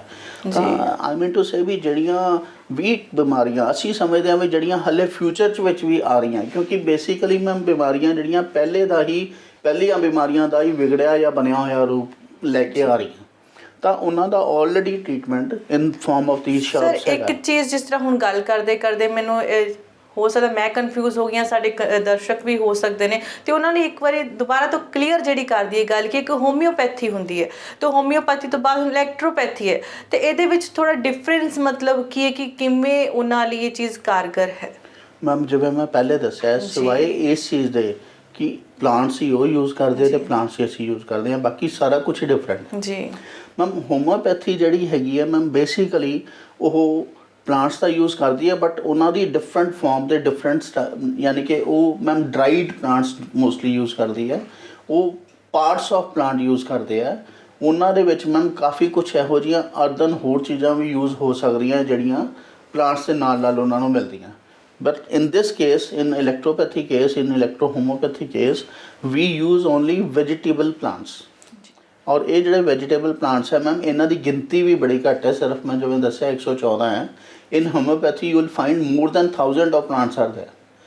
Moreover ਮੈਮ ਉਹਨਾਂ ਦੀ blending capacity ਜਿਹੜੀ ਹੈ, ਕਿਉਂਕਿ ਇੱਥੇ we use only blended one, ਉਹਨਾਂ ਦੇ ਵਿੱਚ ਮੈਮ ਉਹਨਾਂ ਦੇ ਟਿੰਚਰ ਜਿਹੜੇ ਹੈਗੇ ਆ ਉਹ ਉਹਨਾਂ ਨੂੰ ਐਜ਼ ਸੱਚ ਹੀ ਯੂਜ਼ ਕਰਨੇ ਪੈਂਦੇ ਆ, ਸਿਰਫ ਉਹਨਾਂ ਦੀ ਪੋਟੈਂਸ਼ੀਅਲਸ ਚੇਂਜ ਹੁੰਦੀਆਂ। ਤੇ ਜਿਵੇਂ ਤੁਸੀਂ ਕੈਂਸਰ ਦਾ ਵੀ ਜ਼ਿਕਰ ਕੀਤਾ ਜਾਂ ਕਈ ਹੋਰ ਬਿਮਾਰੀਆਂ ਦਾ ਵੀ ਜ਼ਿਕਰ ਕੀਤਾ, ਇਹ ਬਹੁਤ ਮਹਿੰਗੇ ਇਲਾਜ ਹੁੰਦੇ ਨੇ ਤੇ ਇਲਾਜ ਕਰਵਾਉਂਦੇ ਕਹਿੰਦੇ ਕਿ ਬੰਦਾ ਹਾਰ ਹੀ ਜਾਂਦਾ, ਤਾਂ ਉਹ ਚੀਜ਼ਾਂ ਵੀ ਹੁੰਦੀਆਂ ਨੇ। ਤੇ ਜੇ ਇਲੈਕਟ੍ਰੋਪੈਥੀ ਦੀ ਗੱਲ ਕੀਤੀ ਜਾਵੇ ਤਾਂ ਇਹਦੇ ਵਿੱਚ ਅਸੀਂ ਕਿੰਨਾ ਕਹਿ ਸਕਦੇ ਕਿ ਲੋਕਾਂ ਦੇ ਬਜਟ ਵਿੱਚ ਆਵੇਗੀ ਚੀਜ਼, ਜਾਂ ਕਹਿ ਲਈ ਕਿ ਉਹਨਾਂ ਦੀ ਪਹੁੰਚ ਤੱਕ ਹੋਵੇਗੀ, ਕਿ ਲੋਕਾਂ ਨੂੰ ਡਰਨ ਦੀ ਜ਼ਰੂਰਤ ਤਾਂ ਨਹੀਂ ਕਿ ਉਹ ਇਸ ਇਲਾਜ ਦੇ ਲਈ ਆਉਣਗੇ ਤਾਂ ਉਹਨਾਂ ਨੂੰ ਸੋਚਣਾ ਪਏਗਾ ਕਿ ਮੈਂ ਇੱਥੇ ਜਾਵਾਂਗਾ, ਪਤਾ ਨਹੀਂ ਮੇਰਾ ਕਿੰਨਾ ਖਰਚਾ ਹੋ ਜਾਵੇਗਾ। ਐਗਜ਼ੈਕਟਲੀ ਮੈਮ ਐਕਚੁਅਲੀ ਇਸ ਕੁਐਸਚਨ ਨੂੰ ਮੈਂ ਐਪਰੀਸ਼ੀਏਟ ਕਰਨਾ ਚਾਹਾਂਗਾ, ਕਿਉਂਕਿ ਮੈਮ ਇਹ ਦੇਖੋ ਬੜਾ ਜ਼ਰੂਰੀ ਹੈ। ਤੁਸੀਂ ਬਹੁਤ ਸਾਰੇ ਤੁਸੀਂ ਦੇਖੋਗੇ ਇਸ ਬੈਲਟ ਪਾਰਟੀਕੂਲਰ ਸਾਡੇ ਵਾਲੀ ਬੈਲਟ 'ਚ ਬਠਿੰਡਾ ਬੈਲਟ ਤੋਂ ਲੈ ਕੇ ਇੱਥੋਂ ਤੱਕ ਪਿਛਲੇ ਕੁਝ ਸਾਲਾਂ ਦੇ ਵਿੱਚ ਹੀ ਕੈਂਸਰ ਲਗਭਗ ਜ਼ਿਆਦਾ ਨਹੀਂ ਤਾਂ 25-30 ਗੁਣਾ ਐਕਚੁਅਲੀ ਇਨਕਰੀਜ਼ ਹੋ ਚੁੱਕਾ ਹੈ। ਬਹੁਤ ਸਾਰੇ ਲੋਕ ਤਾਂ ਮੈਮ ਕੈਂਸਰ ਦਾ ਟ੍ਰੀਟਮੈਂਟ ਨਾ ਕਰਾਉਣ ਦੇ ਕਾਰਨ ਹੀ, because economically they are not being able to use this, ਤਾਂ ਫਿਰ ਉਹ ਅਲਟੀਮੇਟਲੀ ਉਹ ਸਰੈਂਡਰ ਕਰ ਦਿੰਦੇ ਆ। ਮੈਂ ਦੱਸਣਾ ਚਾਹਾਂਗਾ ਵੀ ਜਿਹੜੀ ਇਲੈਕਟ੍ਰੋ ਹੋਮਿਓਪੈਥੀ ਹੈ ਇਹਦੇ ਵਿੱਚ ਬੜੇ ਹੀ ਇਕਨੋਮਿਕਲ ਮੈਮ ਜਿਵੇਂ ਤੁਸੀਂ ਇੱਕ ਨਾਰਮਲ ਤੁਸੀਂ ਇੱਕ ਇਨਫਲੇਮੇਸ਼ਨ ਟਰੀਟ ਕਰਦੇ ਹੋ, ਜਿਵੇਂ ਤੁਸੀਂ ਨਾਰਮਲ ਇੱਕ ਇਨਫੈਕਸ਼ਨ ਟਰੀਟ ਕਰਦੇ ਹੋ, ਤੁਸੀਂ ਉਸੇ ਤਰ੍ਹਾਂ ਕੈਂਸਰ ਟਰੀਟ ਕਰ ਦਿੰਦੇ ਹੋ। ਤਾਂ ਉਹਦੇ ਵਿੱਚ ਤੁਹਾਡਾ ਕੋਈ ਬਹੁਤ ਜ਼ਿਆਦਾ ਮਤਲਬ ਬਜਟ ਨਹੀਂ ਬਣਦਾ ਹੈਗਾ। ਜੇ ਆਪਾਂ ਕੰਪੇਅਰ ਕਰੀਏ, ਜੇ ਉਹੀ ਗੱਲ ਹੈ ਮੈਮ, ਜੇ ਲੱਖਾਂ ਜਿੱਥੇ ਲੱਗਦੇ ਆ ਤਾਂ ਤੁਹਾਡਾ ਕੁਛ 1000 ਰੁਪਏ ਦੇ ਵਿੱਚ ਹੀ, ਹਜ਼ਾਰਾਂ ਰੁਪਏ ਦੇ ਵਿੱਚ ਹੀ ਤੁਹਾਡਾ ਟਰੀਟਮੈਂਟ ਸਫਲ ਹੋ ਜਾਂਦਾ। ਔਰ ਉਹਦੇ ਵਿੱਚ ਮੈਮ ਤੁਹਾਨੂੰ ਬਹੁਤ ਸਾਰੇ ਮੈਮ ਸਾਈਡ ਇਫੈਕਟਸ, ਜਿਵੇਂ ਉਹਨਾਂ ਦੀ ਗੱਲ ਆਪਾਂ ਬਾਅਦ 'ਚੋਂ ਵੀ ਸ਼ਾਇਦ ਕਰਾਂਗੇ, ਤਾਂ ਉਹ ਜਿਹੜੇ ਉਹ ਵੀ ਨਹੀਂ ਆਉਂਦੇ। ਪਲੱਸ ਮੈਮ ਪੈਸਿਆਂ ਵੱਲੋਂ ਤਾਂ ਅੱਗੇ ਹੀ ਲੋਕ ਬਹੁਤ ਤੰਗ ਹੈ। ਰੋਟੀ ਖਾਣ ਦੇ ਪੈਸੇ ਜਿਹਦੇ ਕੋਲ ਨਹੀਂ ਹੈਗੇ, ਉਹ ਕੈਂਸਰ ਦਾ ਇਲਾਜ ਕਰਾਉਣਾ ਉਹਦੇ ਵਾਸਤੇ ਮੁਸ਼ਕਿਲ ਹੈ, ਨਹੀਂ ਕਰਾ ਸਕਦਾ। ਇਸੇ ਕਰਕੇ ਹੀ ਮੈਂ ਸਵਾਲ ਕੀਤਾ ਸੀ, ਕਿਉਂਕਿ ਕੈਂਸਰ ਹੋ ਗਿਆ ਜਾਂ ਕਈ ਹੋਰ ਗੰਭੀਰ ਬਿਮਾਰੀਆਂ ਹੋ ਗਈਆਂ ਜਿਨ੍ਹਾਂ ਵਾਸਤੇ ਇਲਾਜ ਕਰਵਾਉਣ ਉੱਥੇ ਕਈ ਲੋਕ ਆਪਣੇ ਨੂੰ ਪਿੱਛੇ ਹਟ ਜਾਂਦੇ ਨੇ, ਕਹਿੰਦੇ ਕਿ ਹੁਣ ਤਾਂ ਸਾਡੇ ਹੱਥ ਵੱਸ ਹੀ ਨਹੀਂ ਰਿਹਾ। ਤਾਂ ਉਹ ਇਸ ਕਰਕੇ ਮੈਂ ਇੱਕ ਸਵਾਲ ਕੀਤਾ ਕਿ ਸਾਡੇ ਦਰਸ਼ਕਾਂ ਦੇ ਲਈ ਹੋਰ ਆਸਾਨ ਹੋ ਜਾਵੇ ਇਹ ਚੀਜ਼ ਜਾਣਨੀ। ਤੇ ਜਿੱਥੇ ਤੁਸੀਂ ਸਾਈਡ ਇਫੈਕਟ ਦੀ ਗੱਲ ਕੀਤੀ, ਹਾਂ ਬਿਲਕੁਲ ਮੈਂ ਵੀ ਜਾਣਨਾ ਚਾਹੂੰਗੀ ਕਿ ਸਾਡੇ ਦਰਸ਼ਕ ਇਹ ਵੀ ਦੇਖ ਲੈਣ ਕਿ ਸਾਡੇ ਦਰਸ਼ਕਾਂ ਨੂੰ ਕਿ ਇਸ ਚੀਜ਼ ਦੀ ਵੀ ਕਨਫਿਊਜ਼ਨ ਨਾ ਹੋਵੇ ਕਿ ਕਈ ਹੁੰਦੀਆਂ ਨਾ ਬਿਮਾਰੀਆਂ ਹੁੰਦੀਆਂ ਨੇ, ਦਵਾਈ ਲੈਂਦੇ ਨੇ, ਉਹਨਾਂ ਨੂੰ ਕਾਰਗਰ ਨਹੀਂ ਹੁੰਦੀ, ਤਾਂ ਇਸ ਚੀਜ਼ ਦਾ ਸਾਈਡ ਇਫੈਕਟ ਹੋ ਸਕਦਾ ਕਿ ਨਹੀਂ? ਮੈਮ ਮੈਂ ਕੈਂਸਰ ਦੀ ਐਗਜ਼ਾਮਪਲ ਤੋਂ ਹੀ ਸ਼ੁਰੂ ਕਰੂੰਗਾ ਜੀ। ਮੈਮ ਤੁਸੀਂ ਵੀ ਸੁਣਿਆ ਕਿ ਕੈਂਸਰ ਕਰਕੇ ਪੇਸ਼ੈਂਟ ਇੰਨਾ ਪੀੜਿਤ ਨਹੀਂ ਹੁੰਦਾ ਜਿੰਨੇ ਕੈਂਸਰ ਦੀ ਮੈਡੀਸਿਨਸ ਦੇ ਸਾਈਡ ਇਫੈਕਟ ਕਰਕੇ ਹੁੰਦਾ। ਜੋ ਪ੍ਰੋਬਲਮਸ ਉਹਨੂੰ ਕੈਂਸਰ ਦੀ ਮੈਡੀਸਿਨਸ ਜਾਂ ਟ੍ਰੀਟਮੈਂਟ ਦੇ ਜਿਹੜੇ ਸਾਈਡ ਇਫੈਕਟਸ ਦਿੰਦੇ ਆ, ਕਿਉਂਕਿ ਕਈ ਮੈਡੀਸਿਨ ਕਾਫੀ ਸਟਰੋਂਗ ਹੁੰਦੀਆਂ ਨੇ, ਤਾਂ ਉਸ ਕਰਕੇ ਬੰਦਾ ਉਵੇਂ ਵੀ ਖੋਖਲਾ ਹੀ ਹੋ ਜਾਂਦਾ ਅੰਦਰੋਂ। ਕੈਂਸਰ ਦੇ ਕੇਸ 'ਚ ਪੇਸ਼ੈਂਟ ਦੀ ਆਪਦੀ ਬੋਡੀ ਇਮਿਊਨਿਟੀ ਤੇ ਆਪਦਾ ਬੋਡੀ ਰੈਜ਼ਿਸਟੈਂਸ ਆਲਮੋਸਟ ਖਤਮ ਹੋ ਚੁੱਕਿਆ ਹੁੰਦਾ, ਤਾਂ ਨਾਰਮਲ ਚੀਜ਼ ਵੀ ਉਸ ਤੋਂ ਸਹੀ ਨਹੀਂ ਜਾਂਦੀ ਜੀ। ਮੈਮ ਮੈਂ ਬੜੀ ਖੁਸ਼ੀ ਨਾਲ, ਹਾਲਾਂਕਿ ਆਪਾਂ ਗੰਭੀਰ ਵਿਸ਼ੇ ਕੈਂਸਰ 'ਤੇ ਗੱਲ ਕਰ ਰਹੇ ਹਾਂ, ਪਰ ਮੈਨੂੰ ਇਹ ਦੱਸ ਕੇ ਥੋੜ੍ਹੀ ਜਿਹੀ ਖੁਸ਼ੀ ਇਸ ਤਰ੍ਹਾਂ ਹੋ ਰਹੀ ਹੈ ਕਿ ਸਾਡੀ ਇਸ ਟ੍ਰੀਟਮੈਂਟ ਦੇ ਵਿੱਚ, ਇਸ ਇਲੈਕਟ੍ਰੋ ਹੋਮੋਪੈਥੀ ਦੇ ਵਿੱਚ ਤੁਹਾਨੂੰ ਸਾਈਡ ਇਫੈਕਟਸ ਨਾਮ ਦੀ ਕੋਈ ਚੀਜ਼ ਨਹੀਂ ਮਿਲਦੀ। You can say that it is absolutely zero side effects you will find in these drugs। ਔਰ ਦੂਸਰੀ ਗੱਲ ਇਹ ਹੈ ਮੈਮ, ਜਿਵੇਂ ਫੋਰ ਐਗਜ਼ਾਮਪਲ ਦੇਖੋ ਕੈਂਸਰ ਦੇ ਵਿੱਚ ਵੀ ਮੈਮ ਕੀ ਹੁੰਦਾ ਹੈ ਕਿ ਬੇਸਿਕਲੀ ਲਾਈਫ ਇਜ਼ ਬੀਇੰਗ ਇਨਕਰੀਜ਼ਡ। ਤੁਸੀਂ ਕੁਝ ਸਾਲ ਜਿਹੜੇ ਪੇਸ਼ੈਂਟ ਦੇ ਤੁਸੀਂ ਵਧਾ ਦਿੰਦੇ ਹੋ, ਹੈ ਨਾ ਠੀਕ। ਤਾਂ ਇਹਦੇ ਵਿੱਚ ਅਸੀਂ ਵੀ ਕੁਝ ਸਾਲ ਵਧਾ ਦਿੰਦੇ ਹਾਂ। ਜੇ ਉਹਨਾਂ ਦੇ 5 ਸਾਲ ਵੱਧਦੇ ਆ, ਸਾਡੇ ਵੀ 7 ਸਾਲ ਵੱਧ ਜਾਂਦੇ ਆ ਜਾਂ ਵਾਈਸ। ਬਟ ਇਹ ਜਿਹੜੇ 5 ਸਾਲ ਅਸੀਂ ਵਧਾਉਂਦੇ ਹਾਂ ਲਾਈਫ ਦੇ ਮੈਮ, ਉਹ ਸਮੂਥ ਹੁੰਦੇ ਆ। ਉਹ ਪੇਸ਼ੈਂਟ ਐਕਚੁਅਲੀ ਆਪਣੀ ਲਾਈਫ ਜਿੰਦਾ, ਉਹਨੂੰ ਮਰ ਕੇ ਨਹੀਂ ਜੀਣਾ ਪੈਂਦਾ ਜਿਵੇਂ ਕਿ ਇਨ ਕੇਸ ਆਫ ਅਦਰ ਪੈਥੀਸ ਹੁੰਦਾ। ਹਾਲਾਂਕਿ ਪੇਸ਼ੈਂਟ ਦੀ ਲਾਈਫ ਵੱਧ ਜਾਂਦੀ ਹੈ ਬਟ ਔਖਾ ਬਹੁਤ ਹੁੰਦਾ। ਉਹਦੇ ਕੋਲੋਂ ਮੈਮ ਰੋਜ਼ਮਰਾ ਦੀ ਜਿਹੜੀ ਜ਼ਿੰਦਗੀ ਹੈ ਉਹ ਕੋਈ ਵਧੀਆ ਜ਼ਿੰਦਗੀ ਆਪਾਂ ਨਹੀਂ ਕਹਿ ਸਕਦੇ। ਹਾਂ ਠੀਕ ਹੈ, ਲਾਈਫ ਇਨਕਰੀਜ਼ ਹੋ ਜਾਂਦੀ ਹੈ, ਮੈਂ ਮੰਨਦਾ ਉਹਨਾਂ 'ਚ ਵੀ ਕੁਝ ਟ੍ਰੀਟਮੈਂਟਸ ਇਹੋ ਜਿਹੀਆਂ ਹੈਗੀਆਂ ਜਿਹੜੀਆਂ ਚੱਲ ਰਹੀਆਂ ਔਰ ਪੀਪਲ ਆਰ ਗੈਟਿੰਗ ਇਟ ਕਰੈਕਟਡ, ਠੀਕ ਹੈ। ਬਟ ਇਹ ਜਿਹੜੀ ਹੈ ਮੈਮ, ਇਹ ਇੱਕ ਬਿਲਕੁਲ ਡਿਫਰੈਂਟ ਔਰ ਬਿਲਕੁਲ ਇਕਨੋਮਿਕਲ ਅਤੇ ਬਿਲਕੁਲ ਸਾਈਡ ਇਫੈਕਟ ਲੈਸ ਪੈਥੀ ਹੈਗੀ ਹੈ। ਆਪਾਂ ਹੁਣ ਇਕੱਲੀ ਕੈਂਸਰ ਦੀ ਗੱਲ ਨਾ ਕਰੀਏ, ਹੋਰ ਬਹੁਤ ਸਾਰੀਆਂ ਰੂਮੇਟਡ ਆਰਥਰਾਈਟਿਸ ਹੈ ਮੈਮ, ਗਠੀਆ ਤੋਂ ਲੋਕ ਪਰੇਸ਼ਾਨ ਹੈ। ਆਪਣੇ ਹੋਰ ਬਹੁਤ ਸਾਰੀਆਂ ਜਿਵੇਂ HCV ਕਈਆਂ ਨੂੰ ਚਲੋ ਇਹ ਤਾਂ ਹੋ ਗਿਆ ਅੰਦਰੂਨੀ, ਕਈਆਂ ਨੂੰ ਫਿਜ਼ੀਕਲੀ ਵੀ ਹੁੰਦੀਆਂ ਨੇ, ਮਤਲਬ ਪੇਨ ਹੁੰਦੀ ਹੈ ਜਾਂ ਕਈ ਬੈਕ ਪੇਨ ਤੋਂ ਗ੍ਰਸਤ ਹੁੰਦੇ ਨੇ, ਕਈਆਂ ਦੀ ਬੋਨਸ ਵੀਕ ਹੁੰਦੀਆਂ ਨੇ, ਜਾਂ ਕਹਿ ਲਏ ਕਿ ਜਿਸ ਤਰ੍ਹਾਂ ਅੱਜ ਕੱਲ੍ਹ ਬਹੁਤ ਕੰਮ ਹੁੰਦਾ, ਜ਼ਿਆਦਾਤਰ ਕੰਮ ਸਿਸਟਮ 'ਤੇ ਹੁੰਦੇ ਨੇ, ਤਾਂ ਉਹਦੇ ਵਿੱਚ ਕਹਿ ਲਏ ਕਿ ਬਾਡੀ ਇੱਕ ਹੁੰਦੀ ਹੈ, ਕਈ ਸਰਵਾਈਕਲ ਦੇ ਹੋ ਜਾਂਦੇ ਨੇ, ਅਤੇ ਉਹਨਾਂ ਦਾ ਵਾਸਤੇ ਵੀ ਕਈਆਂ ਨੂੰ ਕਾਰਗਰ ਹੋਏਗੀ ਹੈ। ਐਗਜ਼ੈਕਟਲੀ ਮੈਮ ਸਰਵਾਈਕਲ ਦੀ ਜੇ ਤੁਸੀਂ ਗੱਲ ਕਰਦੇ ਹੋ ਤਾਂ ਮੇਰੇ ਖਿਆਲ ਆ ਵੀ ਹਰ ਘਰ ਦੇ ਵਿੱਚ 2 ਪੇਸ਼ੈਂਟ ਤੁਹਾਨੂੰ ਸਰਵਾਈਕਲ ਦੇ ਮਿਲ ਜਾਣਗੇ। ਰੀਜ਼ਨ ਇਜ਼ ਆਫ ਕੋਰਸ ਇਹ ਮੈਂ ਕਹਿ ਸਕਦੀ, ਮੈਂ ਆਪਣੇ ਵਾਸਤੇ ਸਵਾਲ ਕੀਤਾ ਕਿਉਂਕਿ ਅਸੀਂ ਸਾਰਾ ਟਾਈਮ ਸਿਸਟਮ 'ਤੇ ਕੰਮ ਕਰਦੇ ਹਾਂ, ਤਾਂ ਸਿਸਟਮ 'ਤੇ ਕੰਮ ਕਰੀ ਇੱਕੋ ਪੋਜੀਸ਼ਨ ਦੇ ਵਿੱਚ ਬੈਠਣਾ ਹੁੰਦਾ, ਉਹਦੇ ਨਾਲ ਮਤਲਬ ਕਈ ਤਰ੍ਹਾਂ ਦੀ ਫਿਜ਼ੀਕਲੀ ਪੇਨ ਹੋ ਗਈ ਜਾਂ ਸਰਵਾਈਕਲ ਹੋ ਗਿਆ। ਉਸ ਵਾਸਤੇ ਮੈਂ ਪੁੱਛਿਆ ਕਿਉਂਕਿ ਅੱਜ ਕੱਲ੍ਹ ਚੱਲ ਹੀ ਇਹ ਸਭ ਚੀਜ਼ਾਂ ਰਹੀਆਂ ਨੇ ਮੈਮ। ਐਗਜ਼ੈਕਟਲੀ। ਔਰ ਇਹਦਾ ਮੈਮ ਤੁਹਾਨੂੰ ਮੈਂ ਮਤਲਬ I don't want to blame any pathy or something। Ma'am actually ਇਹਦਾ ਕੋਈ ਪਰਟੀਕੂਲਰ ਇਲਾਜ ਕਿਸੇ ਵੀ ਪੈਥੀ ਦੇ ਵਿੱਚ ਨਹੀਂ ਦੱਸਿਆ ਜਾਂਦਾ, ਕਿਉਂਕਿ ਤੁਸੀਂ ਜਿੰਨੀ ਦੇਰ ਮੈਡੀਸਨ ਖਾਂਦੇ ਰਹਿੰਦੇ ਹੋ, ਆਪਾਂ ਐਲੋਪੈਥੀ ਦੀ ਗੱਲ ਕਰਦੇ ਹਾਂ, ਤੁਸੀਂ ਮੈਡੀਸਨ ਖਾਂਦੇ ਹੋ, ਤੁਸੀਂ ਸਿਮਟੋਮੈਟਿਕਲੀ ਠੀਕ ਹੋ, ਨੈਕਸਟ ਡੇ ਤੁਹਾਡਾ ਨਿਕਲ ਜਾਂਦਾ, ਉਸ ਤੋਂ ਬਾਅਦ ਫਿਰ ਤੁਹਾਨੂੰ ਲੈਣੀ ਪੈਂਦੀ ਹੈ, ਠੀਕ ਹੈ ਨਾ। This is not the case with electro homeopathy. Ma'am ਇਹਦੇ ਵਿੱਚ ਜਿਹੜੀ ਹੈ ਫਾਈਨਲ ਕਰੈਕਸ਼ਨ ਹੁੰਦੀ ਹੈ। ਜੇ ਆਪਾਂ ਮੰਨ ਲਓ ਹੁਣ ਸਰਵਾਈਕਲ ਦੀ ਗੱਲ ਕਰਦੇ ਹਾਂ ਮੈਮ, ਫੋਰ ਐਗਜ਼ਾਮਪਲ ਹੋਰ ਬਹੁਤ ਸਾਰੀਆਂ ਮੈਮ ਡੇਲੀ ਪ੍ਰੋਬਲਮਸ ਜਿਹੜੀਆਂ ਆਉਂਦੀਆਂ, ਜਿਵੇਂ ਵਿਟਾਮਿਨਸ ਦੀ ਕਮੀ ਹੋ ਗਈ, ਵਿਟਾਮਿਨ D3 ਹੋ ਗਿਆ, B12 ਹੋ ਗਿਆ ਮੈਮ, ਇਹੋ ਜਿਹੀਆਂ ਕਮੀਆਂ ਵੀ ਬੇਸਿਕਲੀ ਕੀ ਹੈ ਮੈਮ, ਜਿਹੜੀਆਂ ਬਾਕੀ ਜਿਵੇਂ ਐਲੋਪੈਥੀ ਫੋਰ ਐਗਜ਼ਾਮਪਲ ਮੈਮ ਉਹ ਰਿਪਲੈਨਿਸ਼ ਕਰ ਦਿੰਦੀਆਂ। ਤੁਹਾਡਾ ਇੱਕ ਬਰਤਨ ਖਾਲੀ ਹੈ, ਉਹਦੇ ਵਿੱਚ ਤੁਸੀਂ ਉਹਨੂੰ ਭਰ ਦਿੱਤਾ, ਠੀਕ ਹੈ ਨਾ। ਬਟ ਇਨ ਦਿਸ ਕੇਸ ਉਹ ਆਪਾਂ ਭਰਨ ਦੀ ਗੱਲ ਨਹੀਂ ਕਰਦੇ, ਅਸੀਂ ਤੁਹਾਡੀ ਬੋਡੀ ਨੂੰ ਲਾਉਂਦੇ ਹਾਂ ਕਿ ਉਹ ਆਪਦਾ ਕੰਮ ਕਾਰਗਰ ਤਰੀਕੇ ਨਾਲ ਕਰੇ, ਅਤੇ ਜਿਹੜੀ ਡੈਪਰੀਵਿਟੀ ਆ ਰਹੀ ਹੈ ਮੈਟਾਬੋਲਿਜ਼ਮ ਦੇ ਵਿੱਚ, ਜਿਹਦੀ ਵਜ੍ਹਾ ਕਰਕੇ ਤੁਹਾਡੇ ਵਿਟਾਮਿਨਸ ਨਹੀਂ ਕ੍ਰੀਏਟ ਹੋ ਰਹੇ, ਬਣ ਨਹੀਂ ਰਹੇ, ਉਹ ਕ੍ਰੀਏਟ ਕੀਤੇ ਜਾਣ ਥਰੂ ਯੂਰ ਬੋਡੀ ਇਟਸੈਲਫ। ਤਾਂ ਦਿਸ ਇਜ਼ ਦਾ ਫੰਡਾ। ਔਰ ਇਸ ਵਜ੍ਹਾ ਕਰਕੇ ਮੈਂ ਸਮਝਦਾ ਵੀ ਕੁਛ ਮਹੀਨੇ ਇਹ ਟ੍ਰੀਟਮੈਂਟ ਚੱਲ ਕੇ ਬੰਦ ਹੋ ਜਾਂਦਾ and patient is getting finally corrected. ਦੇਖੋ ਮੈਂ ਇਹ ਨਹੀਂ ਕਹਿੰਦਾ ਵੀ ਹਰ ਪੈਥੀ ਦੀ ਹਰ ਇੱਕ ਥਾਂ 'ਤੇ ਆਪਦੀ ਇੰਪੋਰਟੈਂਸ ਹੈਗੀ ਹੈ, so as we, but we are none less of anything else. ਅਤੇ ਦੂਸਰੀ ਗੱਲ ਇਹ ਹੈ ਕਿ ਇਹਦੇ ਸਾਈਡ ਇਫੈਕਟਸ ਹੈ ਨਹੀਂ, ਤਾਂ ਜਿਹੜੀ ਪ੍ਰਾਈਮ ਜਿਹੜੀ ਇੰਪੋਰਟੈਂਸ ਹੈ ਇਸੇ ਨੂੰ ਮਿਲਣੀ ਚਾਹੀਦੀ ਹੈ ਜੀ। ਅਤੇ ਸਰ ਹੁਣ ਮੈਂ ਇੱਕ ਗੱਲ ਹੋਰ ਪੁੱਛਣੀ ਚਾਹਾਂਗੀ ਕਿ ਕਈ ਬਿਮਾਰੀਆਂ ਨੇ ਜਿਨ੍ਹਾਂ ਦਾ ਹੱਲ ਸਿਰਫ ਆਪਰੇਸ਼ਨ ਹੀ ਹੈ। ਜਿੱਦਾਂ ਗੱਲ ਕੀਤੀ ਜਾਵੇ ਗੁਰਦੇ ਦੀ ਦਿੱਕਤ ਹੋ ਗਈ, ਉਹਦੇ ਵਾਸਤੇ ਵੀ ਆਪਰੇਸ਼ਨ ਕਿਹਾ ਜਾਂਦਾ ਹੈ, ਅਤੇ ਜਿਹੜੇ ਪੱਥਰੀ ਦੀ ਗੱਲ ਕੀਤੀ ਜਾਵੇ ਤਾਂ ਉਹਦੇ ਵਾਸਤੇ ਵੀ ਆਪਰੇਸ਼ਨ ਹੀ ਹੱਲ ਦੱਸਿਆ ਜਾਂਦਾ ਹੈ। ਅਤੇ ਕੀ ਅਜਿਹਾ ਕੁਝ ਹੋ ਸਕਦਾ ਕਿ ਜੇ ਆਪਰੇਸ਼ਨ ਤੱਕ ਨਾ ਜਾਣਾ ਪਵੇ? ਮੈਮ ਜਿਵੇਂ ਮੈਂ ਤੁਹਾਨੂੰ ਪਹਿਲੇ ਦੱਸ ਚੁੱਕਿਆ ਕਿ ਬੜੀ ਵਰਸੇਟਾਈਲ ਪੈਥੀ ਹੈਗੀ ਹੈ ਇਲੈਕਟ੍ਰੋ ਹੋਮੋਪੈਥੀ। ਮੈਮ ਬਹੁਤ ਸਾਰੇ ਇਹੋ ਜਿਹੇ ਜਿਹੜੇ ਆਪਰੇਟਿਵ ਪ੍ਰੋਸੀਜਰਸ ਜਿਹੜੇ ਦੱਸੇ ਜਾਂਦੇ ਆ ਪੇਸ਼ੈਂਟ ਨੂੰ, ਉਹਨਾਂ ਦਾ ਕਾਰਗਰ ਹੱਲ ਸਾਡੀ ਪੈਥੀ ਵਿੱਚ ਅਵੇਲੇਬਲ ਹੈ। ਫਾਰ ਐਗਜ਼ਾਮਪਲ ਮੈਮ ਤੁਸੀਂ ਗੱਲ ਕੀਤੀ ਹੈ ਜਿਵੇਂ ਪਿੱਤੇ ਦੀ ਪੱਥਰੀ, ਮੈਮ ਪ੍ਰੋਟੋਕੋਲ ਦੇ ਅਕੋਰਡਿੰਗਲੀ ਮੈਮ ਐਲੋਪੈਥੀ ਦੇ ਵਿੱਚ ਇਹਦਾ ਇਲਾਜ ਸਿਰਫ ਪਿੱਤਾ ਰਿਮੂਵਲ ਹੈ, ਉਹ ਪਿੱਤਾ ਕੱਢ ਦਿੰਦੇ ਆ। ਬਟ ਸਾਡੀ ਪੈਥੀ ਦੇ ਵਿੱਚ ਮੈਮ ਐਗਜ਼ੈਕਟਲੀ ਅਸੀਂ ਪੱਥਰੀ ਹੀ ਕੱਢਦੇ ਹਾਂ, ਔਰ it will take hardly 3 to 4 months ਕਿ ਉਹ ਪੱਥਰੀ ਤੁਹਾਡੀ ਉਹ ਬਾਹਰ ਮਤਲਬ ਯਾਨੀ ਕਿ ਪੱਥਰੀ ਖੁਰ ਜਾਂਦੀ ਉਹਦੇ ਵਿੱਚ ਹੀ, ਖਤਮ ਹੋ ਜਾਂਦੀ ਹੈ and you don't have to go for operation for as far as gall bladder stone is concern.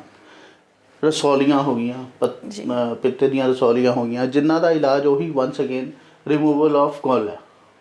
ਤਾਂ ਸਾਡੀ ਪੈਥੀ ਦੇ ਵਿੱਚ ਉਹਦਾ ਬੜਾ ਸਪਸ਼ਟ ਤੇ ਕਲੀਅਰ ਕੱਟ ਇਲਾਜ ਹੈਗਾ, ਜਿਹਨੂੰ ਅਸੀਂ ਆਲਰੇਡੀ ਮੈਮ ਬਹੁਤ ਸਾਰੇ ਸਾਡੇ ਕੋਲੀਗਸ ਹੈਗੇ ਜਿਹੜੇ ਉਹ ਇਸ ਨੂੰ ਅੰਜਾਮ ਦੇ ਰਹੇ ਆ ਔਰ ਬਹੁਤ ਵਧੀਆ ਪੇਸ਼ੈਂਟਸ ਬੜੇ ਖੁਸ਼ ਹੋ ਕੇ। ਸਿੰਪਟਮਸ ਤਾਂ ਮੈਮ ਪਹਿਲੇ 15 ਦਿਨਾਂ 'ਚ ਠੀਕ ਹੋ ਜਾਂਦੇ ਆ, ਬਟ ਪੱਥਰੀ ਥੋੜ੍ਹਾ ਜਿਹਾ ਟਾਈਮ ਲੈ ਜਾਂਦੀ ਹੈ, 2-3 ਮਹੀਨੇ, 4 ਮਹੀਨੇ, 5 ਮਹੀਨੇ, depending upon the size of the stone. ਉਸ ਤੋਂ ਬਾਅਦ ਉਹ ਠੀਕ ਹੋ ਜਾਂਦੇ ਆ। ਹਰਨੀਆਂ ਫਾਰ ਐਗਜ਼ਾਮਪਲ, ਤੁਸੀਂ ਗੁਰਦਿਆਂ ਦੀ ਗੱਲ ਕੀਤੀ ਹੈ ਮੈਮ, ਈਵਨ ਕਿਡਨੀਜ਼ ਦੇ ਵਿੱਚ ਬਹੁਤ ਸਾਰੇ ਸਾਡੇ ਅਸੀਂ ਈਵਨ ਮੈਮ ਡਾਇਲਿਸਿਸ ਤੱਕ ਅਸੀਂ ਪੋਸਟਪੋਨ ਕਰ ਦਿੰਦੇ ਹਾਂ ਪਹਿਲੇ, ਔਰ ਕਈ ਬਹੁਤ ਸਾਰੇ ਕੇਸਿਸ ਦੇ ਵਿੱਚ ਬੰਦ ਹੋ ਜਾਂਦੀ ਹੈ, ਉਸ ਤੋਂ ਬਾਅਦ ਪੋਸਟਪੋਨ ਹੁੰਦੇ ਹੁੰਦੇ ਉਹ ਬੰਦ ਹੋ ਜਾਂਦੀ ਹੈ। ਇਹੋ ਜਿਹੇ ਸਾਡੇ ਕੋਲ ਕ੍ਰਿਟੀਕਲ ਕਿਡਨੀ ਕੇਸਿਸ ਡਿਜ਼ੀਜ਼ ਅਸੀਂ ਆਲਰੇਡੀ ਮੈਮ ਇਹਨੂੰ ਠੀਕ ਕਰ ਚੁੱਕੇ ਹਾਂ। ਅਸੀਂ ਸਾਡੇ ਬਹੁਤ ਸਾਰੇ ਕੋਲੀਗ, ਸਾਡੀ ਸੰਸਥਾਵਾਂ ਆਲਰੇਡੀ ਇਹ ਪੇਸ਼ੈਂਟਸ ਬਹੁਤ ਬਖੂਬੀ ਠੀਕ ਕਰ ਰਹੇ ਆ ਜੀ। ਔਰ ਇਹਦੇ ਵਿੱਚ ਮੈਮ ਫਿਰ ਉਹੀ ਗੱਲ, economy is the most prime thing ਹੈ, ਕਿਉਂਕਿ ਉਹਦੇ ਵਿੱਚ ਮੈਮ ਖਰਚਾ ਹੀ ਕੁਛ ਨਹੀਂ ਆਉਂਦਾ ਸਾਡਾ, ਔਰ patient is at his own convenience. ਠੀਕ ਹੈ ਜੀ। ਔਰ ਉਹਨੂੰ ਹੌਸਪੀਟਲਾਈਜ਼ ਹੋਣ ਦੀ ਵੀ ਕਈ ਵਾਰੀ ਲੋੜ ਬਿਲਕੁਲ ਨਹੀਂ ਪੈਂਦੀ, ਘਰੇ ਹੀ ਇਲਾਜ ਹੋ ਜਾਂਦਾ ਮੈਮ। ਤੇ ਇਹ ਤਾਂ ਹੋ ਗਈ ਕਿ ਸਟੋਨ ਦੀ ਗੱਲ ਕੀਤੀ ਜਾਵੇ, ਗੁਰਦੇ ਦੀ ਗੱਲ ਕੀਤੀ ਜਾਵੇ, ਤੇ ਜੋ ਅੱਖਾਂ ਦੇ ਆਪਰੇਸ਼ਨ ਦੀ ਗੱਲ ਹੁੰਦੀ ਹੈ, ਲੇਜ਼ਰ ਆਪਰੇਸ਼ਨ ਅੱਜ ਕੱਲ੍ਹ ਚੱਲੇ ਹੋਏ ਨੇ, ਜਾਂ ਫਿਰ ਕਹਿ ਲਏ ਕਿ ਗੋਡਿਆਂ ਨੂੰ ਕਹਿੰਦੇ ਕਿ ਜਦੋਂ ਗਰੀਸ ਮੁੱਕ ਗਈ ਉਦੋਂ ਵੀ ਕੁਛ ਅਜਿਹੀਆਂ ਗੱਲਾਂ ਹੁੰਦੀਆਂ ਨੇ, ਬਿਮਾਰੀਆਂ ਇਹੋ ਜਿਹੀਆਂ ਤੋਂ ਲੋਕ ਪਰੇਸ਼ਾਨ ਹੁੰਦੇ ਨੇ, ਖਾਸ ਕਰਕੇ ਵੱਡੀ ਏਜ ਦੇ ਲੋਕਾਂ ਦੀ ਗੱਲ ਕੀਤੀ ਜਾਵੇ ਤਾਂ। ਜੀ ਮੈਮ, ਐਕਚੁਅਲੀ ਦੇਖੋ ਇਹਦੇ ਵਿੱਚ ਵੀ ਹੁਣ ਫਿਰ ਗੱਲ ਉਹੀ ਹੈ, ਵਰਸੇਟਿਲਿਟੀ ਇਹਦੇ ਵਿੱਚ ਵੀ ਰੋਲ ਬੜਾ ਵਧੀਆ ਆਉਂਦਾ ਇਹਦਾ। ਐਕਚੁਅਲੀ ਜਿਵੇਂ ਹੁਣ ਆਪਾਂ ਕੈਟਰੈਕਟ ਦੀ ਗੱਲ ਕਰਦੇ ਹਾਂ, ਅਤੇ ਕੈਟਰੈਕਟ ਮੈਮ ਜੇ ਬਿਫੋਰ ਹੈਂਡ ਸਾਨੂੰ ਪਤਾ ਲੱਗ ਜਾਂਦਾ ਵੀ ਕੈਟਰੈਕਟ ਆ ਰਿਹਾ, ਜਾਂ ਹਲੇ ਉਹ ਬੜੀ ਇਨੀਸ਼ੀਅਲ ਸਟੇਜ 'ਤੇ ਹੁੰਦਾ, ਅਤੇ ਵੀ ਕੈਨ ਗੈਟ ਇਟ ਰੈਕਟੀਫਾਈਡ। ਬਹੁਤ ਸਾਰੇ ਸਾਲ ਆਪਾਂ ਲੰਘਾ ਸਕਦੇ ਹਾਂ ਬਿਨਾਂ ਕੈਟਰੈਕਟ ਆਏ। ਇਸੇ ਤਰ੍ਹਾਂ ਮੈਮ ਗਲੋਕੋਮਾ ਦਾ ਦੇਖੋ ਆਪਰੇਸ਼ਨ ਹੀ ਮੁੜ ਕੇ ਹੱਲ ਹੁੰਦਾ ਹੈ ਆਫਟਰ ਮੈਡੀਕੇਸ਼ਨ। ਤਾਂ ਸਾਡੀ ਪੈਥੀ ਦੇ ਵਿੱਚ ਮੈਮ ਈਵਨ ਉਹਦਾ ਵੀ ਬੜਾ ਸਕਸ਼ਮ ਟਰੀਟਮੈਂਟ ਹੈਗਾ। ਠੀਕ ਹੈ ਜੀ। ਅੱਛਾ, ਜੇ ਆਪਾਂ ਤੁਸੀਂ ਹੁਣ ਜਿਵੇਂ ਗੱਲ ਕਰ ਰਹੇ ਹੋ ਵੀ ਬੱਚਿਆਂ ਨੂੰ ਵੀ ਜਿਵੇਂ ਐਨਕਾਂ ਲੱਗੀਆਂ, ਉਹਨਾਂ ਦੇ ਨੰਬਰ ਹੈਗੇ, ਸਪੈਕਸ ਉਹ ਯੂਜ਼ ਕਰ ਰਹੇ ਹੈ ਦੂਰ ਦੇ ਨੇੜੇ ਦੇ, ਮੈਮ ਇਹਦੀ ਵੀ ਰੈਕਟੀਫਿਕੇਸ਼ਨ ਹੈਗੀ ਹੈ ਜੇ ਬਾਈ ਚਾਂਸ ਤੁਹਾਡਾ ਡੀਜਨਰੇਟਿਵ ਡਿਜ਼ੀਜ਼ ਨਹੀਂ ਹੈਗਾ ਤਾਂ। ਦੇਖੋ ਏਜ ਵਾਈਜ਼ ਜਿਹੜਾ ਤੁਹਾਡਾ ਨੰਬਰ ਲੱਗਣਾ ਜਾਂ ਜੋ ਤੁਹਾਡੀਆਂ ਡੀਜਨਰੇਸ਼ਨਸ ਹੋਣੀਆਂ ਉਹ ਗੈਟ ਅਸਾਈਡ।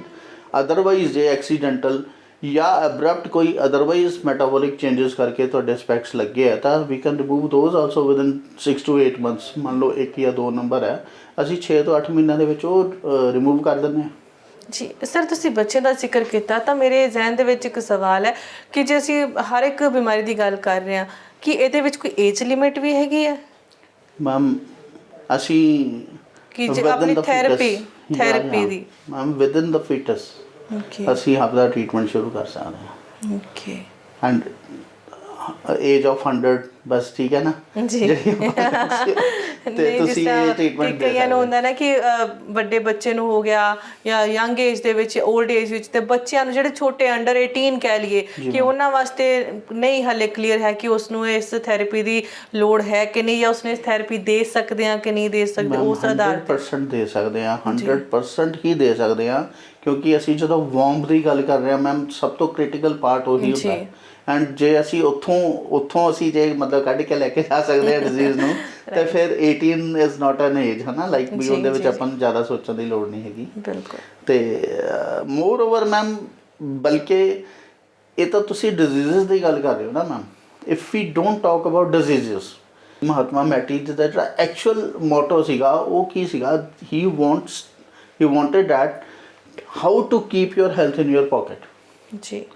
ਤਾਂ ਉਹ ਇਹ ਨਹੀਂ ਕਿ ਡਿਜ਼ੀਜ਼ ਹੋਈ ਤਾਂ ਹੀ ਆਪਾਂ ਐਕਸ਼ਨ ਲੈਣਾ ਹੈ, ਡਿਜ਼ੀਜ਼ ਹੋਵੇ ਨਾ, ਇਸ ਦਾ ਵੀ ਬਖੂਬੀ ਇੰਤਜ਼ਾਮ ਇਸ ਪੈਥੀ ਦੇ ਵਿੱਚ ਕਲੀਅਰ ਕੱਟ ਹੈਗਾ। So it's not only the case ਕਿ ਡਿਜ਼ੀਜ਼ ਹੋ ਗਈ ਤਾਂ ਫੇਰ ਹੀ ਆਪਾਂ ਰੈਮੇਡੀ ਕਰਨੀ ਹੈ। Before that you can handle that disease before happening. ਮਤਲਬ ਜ਼ਰੂਰੀ ਨਹੀਂ ਕਿ ਤੁਹਾਡੇ ਨਾਲ ਬਿਮਾਰੀ ਹੁੰਦੀ ਹੈ ਤੁਹਾਨੂੰ ਤਾਂ ਹੀ ਤੁਸੀਂ ਇਹਦਾ ਇਲਾਜ ਕਰੋਗੇ। ਤੁਹਾਨੂੰ ਲੱਗਦਾ ਕਿ ਮੈਨੂੰ ਹੋ ਸਕਦਾ ਤਾਂ ਉਹਦੇ ਵਾਸਤੇ ਵੀ ਅਸੀਂ ਇਹ ਪਹਿਲਾਂ ਤੋਂ ਹੀ ਇਸ ਥੈਰੇਪੀ ਨੂੰ ਲੈ ਸਕਦੇ ਹਾਂ, ਡਾਕਟਰ ਸਾਹਿਬ ਦਾ ਇਹ ਕਹਿਣਾ। ਤੇ ਡਾਕਟਰ ਸਾਹਿਬ, ਜੇ ਹੁਣ ਅਸੀਂ IVF ਦੀ ਗੱਲ ਕੀਤੀ ਜਾਵੇ ਤਾਂ IVF ਦੇ ਵਾਸਤੇ ਵੀ ਕਈ ਲੋਕਾਂ ਨੂੰ ਬਹੁਤ ਦਿੱਕਤਾਂ ਦਾ ਸਾਹਮਣਾ ਕਰਨਾ ਪੈਂਦਾ ਹੈ, ਕਈਆਂ ਨੂੰ ਤਾਂ ਬਹੁਤ ਟਾਈਮ ਲੱਗ ਜਾਂਦਾ ਹੈ। ਇੱਕ ਪੇਸ਼ੈਂਸ ਦੀ ਗੱਲ ਕੀਤੀ ਜਾਵੇ, ਉਹਨਾਂ ਦਾ ਪੇਸ਼ੈਂਸ ਖਤਮ ਹੋ ਜਾਂਦੇ ਨੇ ਕਿ ਨਹੀਂ ਹੁਣ ਸਾਡਾ ਕੋਈ ਹੱਲ ਨਹੀਂ ਹੋ ਰਿਹਾ। ਤੇ IVF ਦੇ ਹੱਲ ਦੀ ਜੇ ਗੱਲ ਕੀਤੀ ਜਾਵੇ ਤਾਂ ਉਹਦੇ ਵਾਸਤੇ ਤੁਸੀਂ ਕੀ ਕਹੋਗੇ? ਮੈਮ ਦੇਖੋ, ਇਹ ਬੜਾ ਟੱਚਿੰਗ ਜਿਹਾ ਟੌਪਿਕ ਹੈ। ਇੱਕ ਕਪਲ ਹੈ, ਠੀਕ, ਦੇਖੋ ਨਾ ਕਿੰਨੇ ਸਾਲ ਬਾਈ ਚਾਂਸ ਉਹਨਾਂ ਦੇ ਜੇ ਸਪੋਜ਼ ਕਰੋ ਇਸ਼ੂ ਨਹੀਂ ਹੋ ਰਿਹਾ ਤਾਂ ਮਤਲਬ ਮੈਡੀਕਲੀ ਤਾਂ ਪਰੇਸ਼ਾਨ ਹੈ ਹੀ, ਔਰ ਇਕਨੋਮਿਕਲੀ ਵੀ ਪਰੇਸ਼ਾਨ ਹੈ, ਪਲੱਸ ਹੀ ਇਜ਼ ਮਤਲਬ ਉਹ ਕਪਲ ਇਮੋਸ਼ਨਲੀ ਕਿੰਨਾ ਖਰਾਬ ਹੋ ਰਿਹਾ, ਔਰ ਆਪਣਾ ਜਿਹੜਾ ਸੋਸ਼ਲ ਇਸ ਵੇਲੇ ਸਟਰਕਚਰ ਹੈਗਾ ਉਹ ਉਹਨੂੰ ਹੋਰ ਜ਼ਿਆਦਾ ਪਰੇਸ਼ਾਨ ਕਰਦਾ ਹੈ ਨਾ। ਤੁਸੀਂ ਯੂ ਕੈਨ ਅੰਡਰਸਟੈਂਡ ਦਿਸ। ਅਤੇ ਮੈਮ ਉਸ ਕੇਸ ਦੇ ਵਿੱਚ ਕਾਫੀ ਲੋਕ ਮਤਲਬ ਕਾਫੀ ਜ਼ਿਆਦਾ ਪੈਸਾ ਖਰਾਬ ਇਨ ਦਾ sense we they are going for ਸੋ ਮੈਨੀ procedures like you have sad ਨਾ, IVF ਐਂਡ ਆਲ ਜੀ। ਮੈਮ ਦੇਖੋ, ਇਹਨਾਂ ਦੇ ਸਕਸੈਸ ਰੇਟ ਦੀ ਪਰਸੈਂਟੇਜ ਬਾਰੇ ਮੈਨੂੰ ਕੁਝ ਖਾਸ ਦੱਸਣ ਦੀ ਲੋੜ ਨਹੀਂ ਹੈਗੀ, ਐਵਰੀਬਡੀ ਨੋਜ਼, ਠੀਕ ਹੈ ਨਾ। ਤਾਂ ਮੈਮ ਇੰਨੇ ਪੈਸੇ ਲਾ ਕੇ ਵੀ ਜੇ ਹਸਪੀਟਲਸ ਦੇ ਖਰਚੇ ਜਾਂ ਕਹਿ ਲਈ ਉਹਨਾਂ ਦੇ ਜੋ ਵੀ ਪ੍ਰੋਸੈਸ ਹੁੰਦਾ, ਉਸ ਪ੍ਰੋਸੈਸ ਦੀ ਗੱਲ ਕੀਤੀ ਜਾਵੇ ਤਾਂ ਕਪਲਸ ਨੂੰ ਬਹੁਤ ਹੀ ਜ਼ਿਆਦਾ ਪੈਸਾ ਲਗਾ ਕੇ ਵੀ ਕਦੀ ਉਹਨਾਂ ਨੂੰ ਮਤਲਬ ਨਿਰਾਸ਼ਾ ਹੀ ਹੱਥ ਲੱਗਦੀ ਹੈ। ਤਾਂ ਉਸ ਦੇ ਚਲਦਿਆਂ ਜੇਕਰ ਉਹਨਾਂ ਨੇ ਵੀ ਸੋਚਣਾ ਹੋਵੇ ਇਸ ਬਾਰੇ, ਜਾਂ ਉਹ ਵੀ ਚਾਹੁੰਦੇ ਹੋਣ ਕਿ ਇਸ ਦੇ ਚਲਦਿਆਂ ਹੋ ਸਕਦਾ ਪ੍ਰੋਸੈਸ ਕਿ ਨਹੀਂ, ਜਾਂ ਫਿਰ ਅਸੀਂ ਕਿਸੇ ਨੂੰ ਸੁਜੈਸਟ ਕਰਨਾ ਹੋਵੇ ਤਾਂ ਉਹਦੇ ਆਧਾਰ ਤੇ ਗੱਲ ਕਰੀਏ। ਮੈਮ ਅਸੀਂ ਤਾਂ ਇਹੀ ਸੁਜੈਸਟ ਕਰਦੇ ਹਾਂ, ਨਾ ਸਿਰਫ ਇਸ ਕਰਕੇ ਕਿ ਅਸੀਂ ਪੈਥੀ ਵਿੱਚ ਹੈਗੇ ਹਾਂ, ਅਦਰਵਾਈਜ਼ ਵੀ ਆਰ ਸੁਜੈਸਟਿੰਗ ਕਿ first of all they should come to these type of treatments ਜਿਹਦਾ ਕੋਈ ਸਾਈਡ ਇਫੈਕਟ, ਜਿਹਦਾ ਕੋਈ ਨੁਕਸਾਨ ਨਹੀਂ ਹੈਗਾ। ਮੋਰ ਓਵਰ ਮੈਮ ਜੇ ਆਪਾਂ ਕੇਸਿਸ ਦੀ ਗੱਲ ਕਰੀਏ ਤਾਂ ਸਾਡੇ ਇਹਦੇ ਵਿੱਚ ਜਿਹੜੀ ਪਰਸੈਂਟੇਜ ਆਫ ਸਕਸੈਸ ਰੇਟ ਜਿਹਨੂੰ ਆਪਾਂ ਕਹਿੰਦੇ ਹਾਂ ਮੈਮ, ਉਹ ਕਾਫੀ ਜ਼ਿਆਦਾ ਹੈ। ਮੋਸਟ ਆਫ ਦਾ ਪੀਪਲ ਜੇ ਉਹਨਾਂ ਨੂੰ ਕੋਈ ਮਤਲਬ ਅਵਲ ਤਾਂ ਅਸੀਂ ਕੰਜੈਨਿਟਲ ਪ੍ਰੋਬਲਮਸ ਵੀ ਦੂਰ ਕਰ ਲੈਂਦੇ ਹਾਂ, ਉਹ ਵੀ ਇਹਨਾਂ ਡਰੱਗਸ ਦੇ ਵਿੱਚ ਇੰਨੀ ਕੁ ਜਾਨ, ਇੰਨੀ ਕੁ ਤਾਕਤ, ਇੰਨਾ ਕੁ ਸ਼ਫਾ ਹੈਗੀ ਹੈ ਕਿ they are even able to go for that thing also. But ਜਿਹੜੇ ਅਦਰਵਾਈਜ਼ ਕਈ ਵਾਰੀ ਬੜੇ ਨੋਮੀਨਲ ਅਤੇ ਬੜੇ ਨੋਰਮਲ ਜਿਹੇ ਕੇਸ ਹੁੰਦੇ ਆ ਮੈਮ, ਉਹ ਵੀ ਖਰਾਬ ਹੋ ਜਾਂਦੇ ਆ ਜਦੋਂ ਆਪਾਂ ਦੂਸਰੇ ਪ੍ਰੋਸੀਜਰਸ ਵੱਲ ਜਾਂਦੇ ਹਾਂ। ਤਾਂ ਮੇਰੀ ਸੁਜੈਸ਼ਨ ਇਹ ਹੈ ਕਿ ਫਸਟ ਆਫ ਆਲ ਜੇ ਕਿਸੇ ਨੂੰ ਕੋਈ ਪ੍ਰੋਬਲਮ ਹੈਗੀ ਹੈ, ਕਈ ਵਾਰੀ ਪ੍ਰੋਬਲਮ ਬੜੀ ਛੋਟੀ ਜਿਹੀ ਹੁੰਦੀ ਹੈ ਅਤੇ ਉਹਨੂੰ ਹਾਰਮੋਨਲ ਥੈਰੇਪੀ ਅਤੇ ਹੋਰ ਸਾਰੀਆਂ ਥੈਰੇਪੀਜ਼ ਦੇ ਕੇ ਉਹਨੂੰ ਇੰਨਾ ਕੁ ਖਰਾਬ ਕਰ ਜਾਂਦਾ ਹੈ ਕਿ ਵੀਕਨੈਸ ਆ ਜਾਂਦੀ ਹੈ, ਜਾਂ ਫਿਰ ਕਹਿ ਰਹੇ ਨੇ ਕਿ ਅਲਟੀਮੇਟਲੀ ਉਹਨਾਂ ਨੂੰ ਫਿਰ ਕਿਹਾ ਜਾਂਦਾ ਵੀ ਤੁਸੀਂ ਉੱਧਰ ਦੈਨ ਉਹ ਮਜਬੂਰ ਹੋ ਜਾਂਦਾ ਉੱਧਰ ਜਾਣ ਵਾਸਤੇ। ਤਾਂ ਇੰਨੇ ਪੈਸੇ ਲਾਉਣ ਤੋਂ ਬਾਅਦ, ਇੰਨਾ ਟਾਈਮ ਖਰਾਬ ਕਰਨ ਤੋਂ ਬਾਅਦ, ਇੰਨੇ ਇਮੋਸ਼ਨਲ ਪਲੇ ਕਰਨ ਤੋਂ ਬਾਅਦ ਵੀ ਉਹਨੂੰ ਜਦੋਂ ਕੁਛ ਨਹੀਂ ਮਿਲਦਾ ਤਾਂ ਮਤਲਬ I think this is a very downfall of any system, ਠੀਕ ਹੈ ਨਾ। ਤਾਂ ਇਸ ਸਿਸਟਮ ਦੇ ਵਿੱਚ ਮੈਮ ਐਟਲੀਸਟ ਇਹ ਚੀਜ਼ ਨਹੀਂ ਹੈਗੀ। You are getting ma'am mostly patients ਜਿਹੜੇ ਇੱਧਰ ਆਉਂਦੇ ਆ ਉਹਨਾਂ ਨੂੰ ਮੈਮ ਕੋਈ ਨਾ ਕੋਈ ਰਿਜ਼ਲਟ ਸੂਨਰ ਔਰ ਲੇਟਰ ਮਿਲ ਹੀ ਜਾਂਦਾ, ਠੀਕ ਹੈ ਜੀ। ਤਾਂ ਇੱਕ ਔਰ ਮੈਮ ਇਸ ਤੋਂ ਇਲਾਵਾ ਇਹ ਕੀ ਆ, IVF this is a procedure basically. Ma'am ਸਾਡੇ ਕੋਲ ਜਿਹੜੀਆਂ ਟੂਲਸ ਹੈਗੀਆਂ ਜਿਨ੍ਹਾਂ ਤੋਂ ਅਸੀਂ ਡਾਇਗਨੋਸਿਸ ਕਰਦੇ ਹਾਂ ਉਹ ਬੜੀਆਂ ਸਿੰਪਲ ਹੈ। For example we have pulse diagnosis, we have temperamental diagnosis. ਅਸੀਂ ਤਾਂ ਮੈਮ ਕਿਸੇ ਨੂੰ ਨੋਰਮਲ ਟੈਸਟ ਕਰਨ ਵਾਸਤੇ ਵੀ ਘੱਟ ਭੇਜਦੇ ਹਾਂ ਅਤੇ IVF ਤਾਂ ਦੂਰ ਦੀ ਗੱਲ ਹੈ, ਰਾਈਟ, ਠੀਕ ਹੈ ਮੈਮ। ਔਰ ਇਹ ਜਿਹੜਾ ਸਾਡਾ ਟੈਂਪਰਾਮੈਂਟਲ ਸਟੱਡੀ ਹੈ ਜਾਂ ਜਿਹੜੀ ਸਾਡੀ ਪਲਸ ਡਾਇਗਨੋਸਿਸ ਹੈ, ਜਿਹੜੀ ਸਾਨੂੰ ਮਤਲਬ ਸਾਡੀ ਪੈਥੀ ਯਾਨੀ ਕਿ ਰੈਬੀਸਨ ਫਾਰਮਾ ਜਿਹੜੀ ਹੈਗੀ ਹੈ, ਜਿਨ੍ਹਾਂ ਦੀਆਂ ਮੈਡੀਸਨਸ ਅਤੇ ਜਿਨ੍ਹਾਂ ਦਾ ਸਿਧਾਂਤ ਅਸੀਂ ਯੂਜ਼ ਕਰ ਰਹੇ ਹਾਂ, which is very close to Mahatma Mattei ਜੋ ਉਹਨਾਂ ਨੇ ਉਸ ਵੇਲੇ ਇਟਲੀ 'ਚ ਦਿੱਤਾ ਸੀਗਾ। ਤਾਂ we are very happy with this and we proudly say this ਕਿ ਅਸੀਂ ਤਾਂ ਟੈਸਟ ਵੀ ਮੈਮ ਕੁਆਂਟੀਟੇਟਿਵਲੀ ਕਰਾਉਣ ਵਾਸਤੇ ਭੇਜਦੇ ਹਾਂ। ਤੁਹਾਡੀ ਪਿੱਤੇ 'ਚ ਪੱਥਰੀ ਆ ਗਈ ਤਾਂ ਸਾਨੂੰ ਪਤਾ ਲੱਗਾ ਪਿੱਤੇ 'ਚ ਪੱਥਰੀ ਆ ਗਈ, ਹੁਣ ਉਹਦਾ ਸਾਈਜ਼ ਕਿੰਨਾ ਜੀ, ਤਾਂ ਉਹ ਸਾਈਜ਼ ਲੱਭਣ ਵਾਸਤੇ ਅਸੀਂ ਜ਼ਰੂਰ ਕਈ ਵਾਰੀ ਸਾਨੂੰ ਭੇਜਣਾ ਪੈਂਦਾ ਕਿ ਗੋਲ ਬਲੈਡਰ ਤੋਂ ਸਟੋਨ ਦਾ ਤੁਸੀਂ ਟੈਸਟ ਕਰਾ ਲਓ ਜਾਂ ਉਹਦਾ ਤੁਸੀਂ ਅਲਟਰਾਸਾਊਂਡ ਕਰਾ ਲਓ, ਅਦਰਵਾਈਜ਼ ਸਾਨੂੰ ਇਹਦੀ ਵੀ ਲੋੜ ਨਹੀਂ ਹੈਗੀ। we are actually matlab diagnosing the things by just putting these 2-3 fingers on your pulse itself, ਠੀਕ ਹੈ ਜੀ। ਟੈਂਪਰਾਮੈਂਟਲ ਸਟੱਡੀ ਸਾਡੇ ਅਸੀਂ ਲੋਕਾਂ ਦੇ ਜੋ normal ma'am like person, how the person is walking, how the person is behaving, what is the structure of nose, what is the structure of eyes, ma'am ਇੱਥੋਂ ਹੀ ਅਸੀਂ ਕਾਫੀ ਕੁਛ ਜਾਣ ਲੈਂਦੇ ਹਾਂ ਵੀ ਇਹਨੂੰ ਕਿਹੜੀ ਡਿਜ਼ੀਜ਼ ਹੋ ਸਕਦੀ ਹੈ, ਠੀਕ ਹੈ। ਮਤਲਬ ਵਿਅਕਤੀ ਨੂੰ ਦੇਖ ਕੇ ਪਤਾ ਚੱਲ ਜਾਂਦਾ, ਉਹਦੇ ਬਾਡੀ ਸਟਰਕਚਰ ਤੋਂ ਵੀ ਅੰਦਾਜ਼ਾ ਲਗਾਇਆ ਜਾ ਸਕਦਾ ਕਿ ਕਿਸੇ ਨਾ ਕਿਸੇ ਪ੍ਰੋਬਲਮ ਤੋਂ, ਕਿਸੇ ਨਾ ਕਿਸੇ ਬਿਮਾਰੀ ਤੋਂ ਗ੍ਰਸਤ ਹੈ ਉਹ। ਮੈਮ ਕਈ ਵਾਰੀ ਤਾਂ ਅਸੀਂ ਸ਼ੂਜ਼ ਨੂੰ ਪਿਛਲੇ ਪਾਸੋਂ ਦੇਖ ਕੇ ਦੱਸ ਦਿੰਦੇ ਹਾਂ ਕਿ ਕੀ ਬਿਮਾਰੀ ਹੋ ਸਕਦੀ ਹੈ ਜੀ। ਇੰਨੀ ਸਾਡੀ ਮਤਲਬ ਜਿਹੜੀ ਇਹ ਸ਼ਫਾ ਇੰਨੀ ਕੁ ਜ਼ਿਆਦਾ ਸਟਰੋਂਗ ਹੈ ਕਿ ਹਾਂ ਇਹ ਹੈ ਕਿ ਉਹਨੂੰ ਕਨਫਰਮੇਸ਼ਨ ਕਰਨ ਵਾਸਤੇ, ਉਹਨੂੰ ਕਨਫਰਮ ਕਰੀ ਜਾਂ ਉਹਦੀ ਕੁਆਂਟੀਟੇਟਿਵ ਆਪਾਂ ਫਿਗਰ ਲੈਣ ਵਾਸਤੇ ਆਪਾਂ ਨੂੰ ਟੈਸਟ ਕਰਵਾਉਣੇ ਪੈਂਦੇ ਆ। ਨੋ ਡਾਊਟ ਕਿ ਅਸੀਂ ਵੀ ਕਰਵਾਉਂਦੇ ਹਾਂ, ਬਟ ਨਾਟ ਸੋ ਫਰੀਕੁਐਂਟਲੀ। ਅਤੇ IVF ਤਾਂ ਇੱਕ ਮਤਲਬ ਬੜਾ ਅਸੀਂ ਵੀ don't recommend actually this type of things. ਸਾਡੇ ਆਪ ਦੀ ਪੈਥੀ ਦੇ ਵਿੱਚ ਹੀ ਇਹਦੇ ਵਾਸਤੇ ਬਹੁਤ ਕੁਛ ਹੈ। ਤੇ ਕਹਿ ਸਕਦੇ ਹਾਂ ਕਿ ਜਿਹੜੇ ਕਪਲਸ ਹੁਣ ਤੱਕ IVF ਦੇ ਜ਼ਰੀਏ ਆਪਣਾ ਇਲਾਜ ਕਰਵਾ ਰਹੇ ਨੇ, ਜੋ ਚਾਹੁੰਦੇ ਨੇ ਉਹ ਪਾਉਣਾ ਚਾਹ ਰਹੇ ਪਰ ਉਹਨਾਂ ਨੂੰ ਨਹੀਂ ਮਿਲ ਰਿਹਾ, ਤਾਂ ਉਹ ਵੀ ਇਸ ਆਪਰੇਸ਼ਨ ਦੇ ਚੱਕਰ ਤੋਂ ਹਟ ਕੇ ਜਾਂ ਕਹਿ ਲਈਏ ਕਿ IVF ਦੇ ਚੱਕਰਾਂ ਤੋਂ ਹਟ ਕੇ ਜੋ ਉਹਨਾਂ ਨੂੰ ਮੈਂਟਲੀ ਵੀ ਪ੍ਰੈਸ਼ਰ ਹੁੰਦਾ, ਉਹਨਾਂ ਨੂੰ ਮੈਂਟਲੀ ਵੀ ਦਿੱਕਤ ਹੋ ਰਹੀ ਹੈ ਜਾਂ ਕਹਿ ਲਈਏ ਉਹਨਾਂ ਦਾ ਫਾਈਨੈਂਸ਼ਲੀ ਵੀ ਨੁਕਸਾਨ ਹੋ ਰਿਹਾ, ਉਹ ਵੀ ਇਸ ਇਲੈਕਟ੍ਰੋ ਹੋਮਿਓਥੈਰੇਪੀ ਦਾ ਇਸਤੇਮਾਲ ਕਰ ਸਕਦੇ ਨੇ ਤੇ ਉਹ ਵੀ ਇਸ ਦੇ ਇਸਤੇਮਾਲ ਤੋਂ ਆਪਣਾ ਜੋ ਚਾਹੁੰਦੇ ਨੇ ਉਹ ਪਾ ਸਕਦੇ ਨੇ। ਤੇ ਡਾਕਟਰ ਸਾਹਿਬ ਹੁਣ ਜੇ ਮੈਂ ਗੱਲ ਕਰਾਂ, ਜੋ ਤੁਸੀਂ ਇਟਲੀ ਦਾ ਵੀ ਜ਼ਿਕਰ ਕੀਤਾ, ਤਾਂ ਮੈਂ ਤੁਹਾਨੂੰ ਪੁੱਛਣਾ ਚਾਹੂੰਗੀ ਕਿ ਇਹ ਜੋ ਆਪਣਾ ਤੁਹਾਡਾ ਇਲੈਕਟ੍ਰੋ ਹੋਮਿਓਥੈਰੇਪੀ ਹੈ, ਇਹ ਹੁਣ ਤਾਂ ਇੰਡੀਆ ਦੇ ਵਿੱਚ, ਪੰਜਾਬ ਦੇ ਵਿੱਚ ਤੁਹਾਡਾ ਚੱਲ ਰਿਹਾ, ਤੇ ਇਹ ਕਿਹੜੀ ਕੰਟਰੀ ਦੇ ਵਿੱਚ ਇਸ ਦਾ ਕਹਿ ਲਈ ਕਿ ਪ੍ਰੋਸੈਸ ਹੋਰ ਚੱਲ ਰਿਹਾ, ਤੇ ਕਿਹੜੀ ਕੰਟਰੀ ਦੇ ਵਿੱਚ ਤੁਸੀਂ ਹੋਰ ਇਸ ਨੂੰ ਲੈ ਕੇ ਆ ਰਹੇ ਹੋ?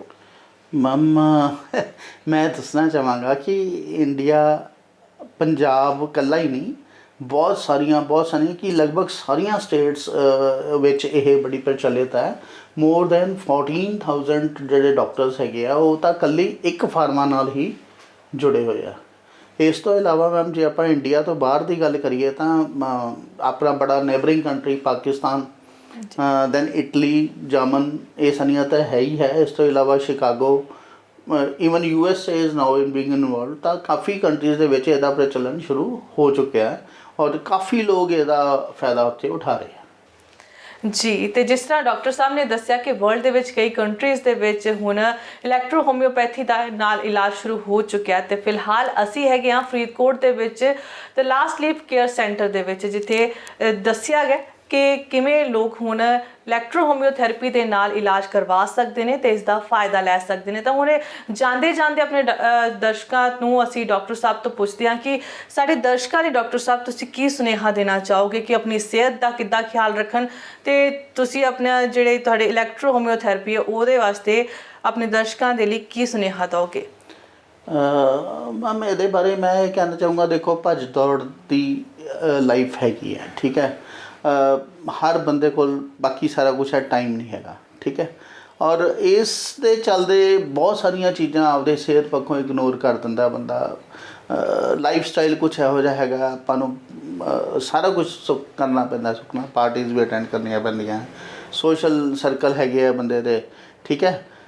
ਹਾਂ, ਪਰ ਇਹਦੇ ਨਾਲ ਜੇ ਤੁਸੀਂ ਆਪਦਾ ਨਾਲ ਸਿਹਤ ਦਾ ਖਿਆਲ ਰੱਖਦੇ ਰਹੋ, ਨਾਲ ਥੋੜ੍ਹੀ ਜਿਹੀ ਐਕਸਰਸਾਈਜ਼, ਨਾਲ ਥੋੜ੍ਹੀ ਜਿਹੀ ਵੋਕ, ਨਾਲ ਥੋੜ੍ਹੇ ਜਿਹੇ ਤੁਹਾਡੇ ਜਿਹੜੇ ਨੋਰਮਲ ਸ਼ਡਿਊਲਸ ਤੋਂ ਹਟ ਕੇ ਇਹ ਚੀਜ਼ਾਂ ਨਾਲ ਹੁੰਦੀਆਂ ਰਹਿਣ, ਪਲੱਸ ਰੱਬ ਨਾ ਕਰੇ ਜਦੋਂ ਤੁਹਾਨੂੰ ਕੋਈ ਡਿਜ਼ੀਜ਼ ਜਾਂ ਕੋਈ ਬਿਮਾਰੀ ਘੇਰਦੀ ਹੈ ਤਾਂ ਤੁਸੀਂ ਉਹਦਾ ਹੈਲਦੀਲੀ ਇਲਾਜ ਕਰਾਇਆ ਜਾਵੇ। ਹੈਲਦੀਲੀ ਤੋਂ ਮੇਰੀ ਮੁਰਾਦ ਹੈਗੀ ਹੈ ਵੀ ਉਹੋ ਜਿਹੀਆਂ ਮੈਡੀਸਨਸ ਜਾਂ ਉਹੋ ਜਿਹੇ ਥੈਰੇਪੀਜ਼ ਯੂਜ਼ ਕੀਤੀਆਂ ਜਿਨ੍ਹਾਂ ਦਾ ਸਾਈਡ ਇਫੈਕਟ ਨਹੀਂ ਹੈਗਾ, ਕਿਉਂਕਿ ਜਨਰਲੀ ਇੰਝ ਹੁੰਦਾ ਉਹ ਸਾਈਡ ਇਫੈਕਟ ਨੂੰ ਦੂਰ ਕਰਨ ਵਾਸਤੇ ਆਪਾਂ ਨੂੰ ਫਿਰ ਹੋਰ ਮੈਡੀਸਨ ਲੈਣੀ ਪੈਂਦੀ ਹੈ ਔਰ ਉਹਦਾ ਸਾਈਡ ਇਫੈਕਟ ਫਿਰ ਆਪਾਂ ਹੋਰ ਮੈਡੀਸਨ ਨਾਲ ਦੂਰ ਕਰਦੇ ਹਾਂ, ਜਿਹੜਾ ਕਿ ਮੈਂ ਸਮਝਦਾ ਕਿ ਦਿਸ ਇਜ਼ ਅ ਵਿਸ਼ੀਅਸ ਸਾਈਕਲ ਔਰ ਇਸ ਸਾਈਕਲ ਨੂੰ ਆਪਾਂ ਨੂੰ ਤੋੜ ਦੇਣਾ ਚਾਹੀਦਾ।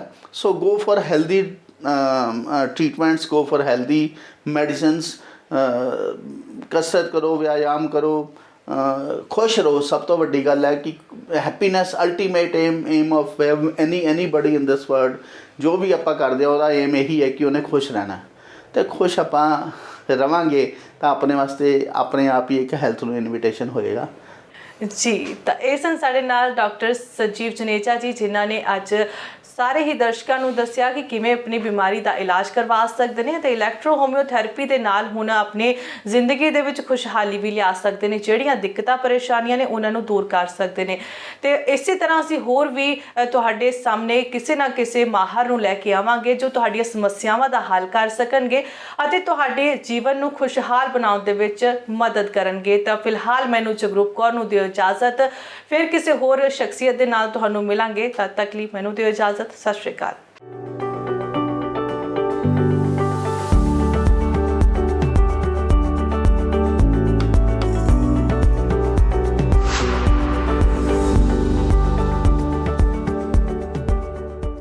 ਗਲੋਬਲ ਪੰਜਾਬ ਤੇ ਕਿਸੇ ਵੀ ਤਰ੍ਹਾਂ ਦੀ ਨਿਊਜ਼, ਇਵੈਂਟ ਕਵਰੇਜ ਜਾਂ ਐਡਵਰਟਾਈਜ਼ਮੈਂਟ ਲਈ ਸੰਪਰਕ ਕਰੋ ਗਿੱਲ ਪ੍ਰਦੀਪ 6465206706 ਈਮੇਲ gillpardeep11@yahoo.in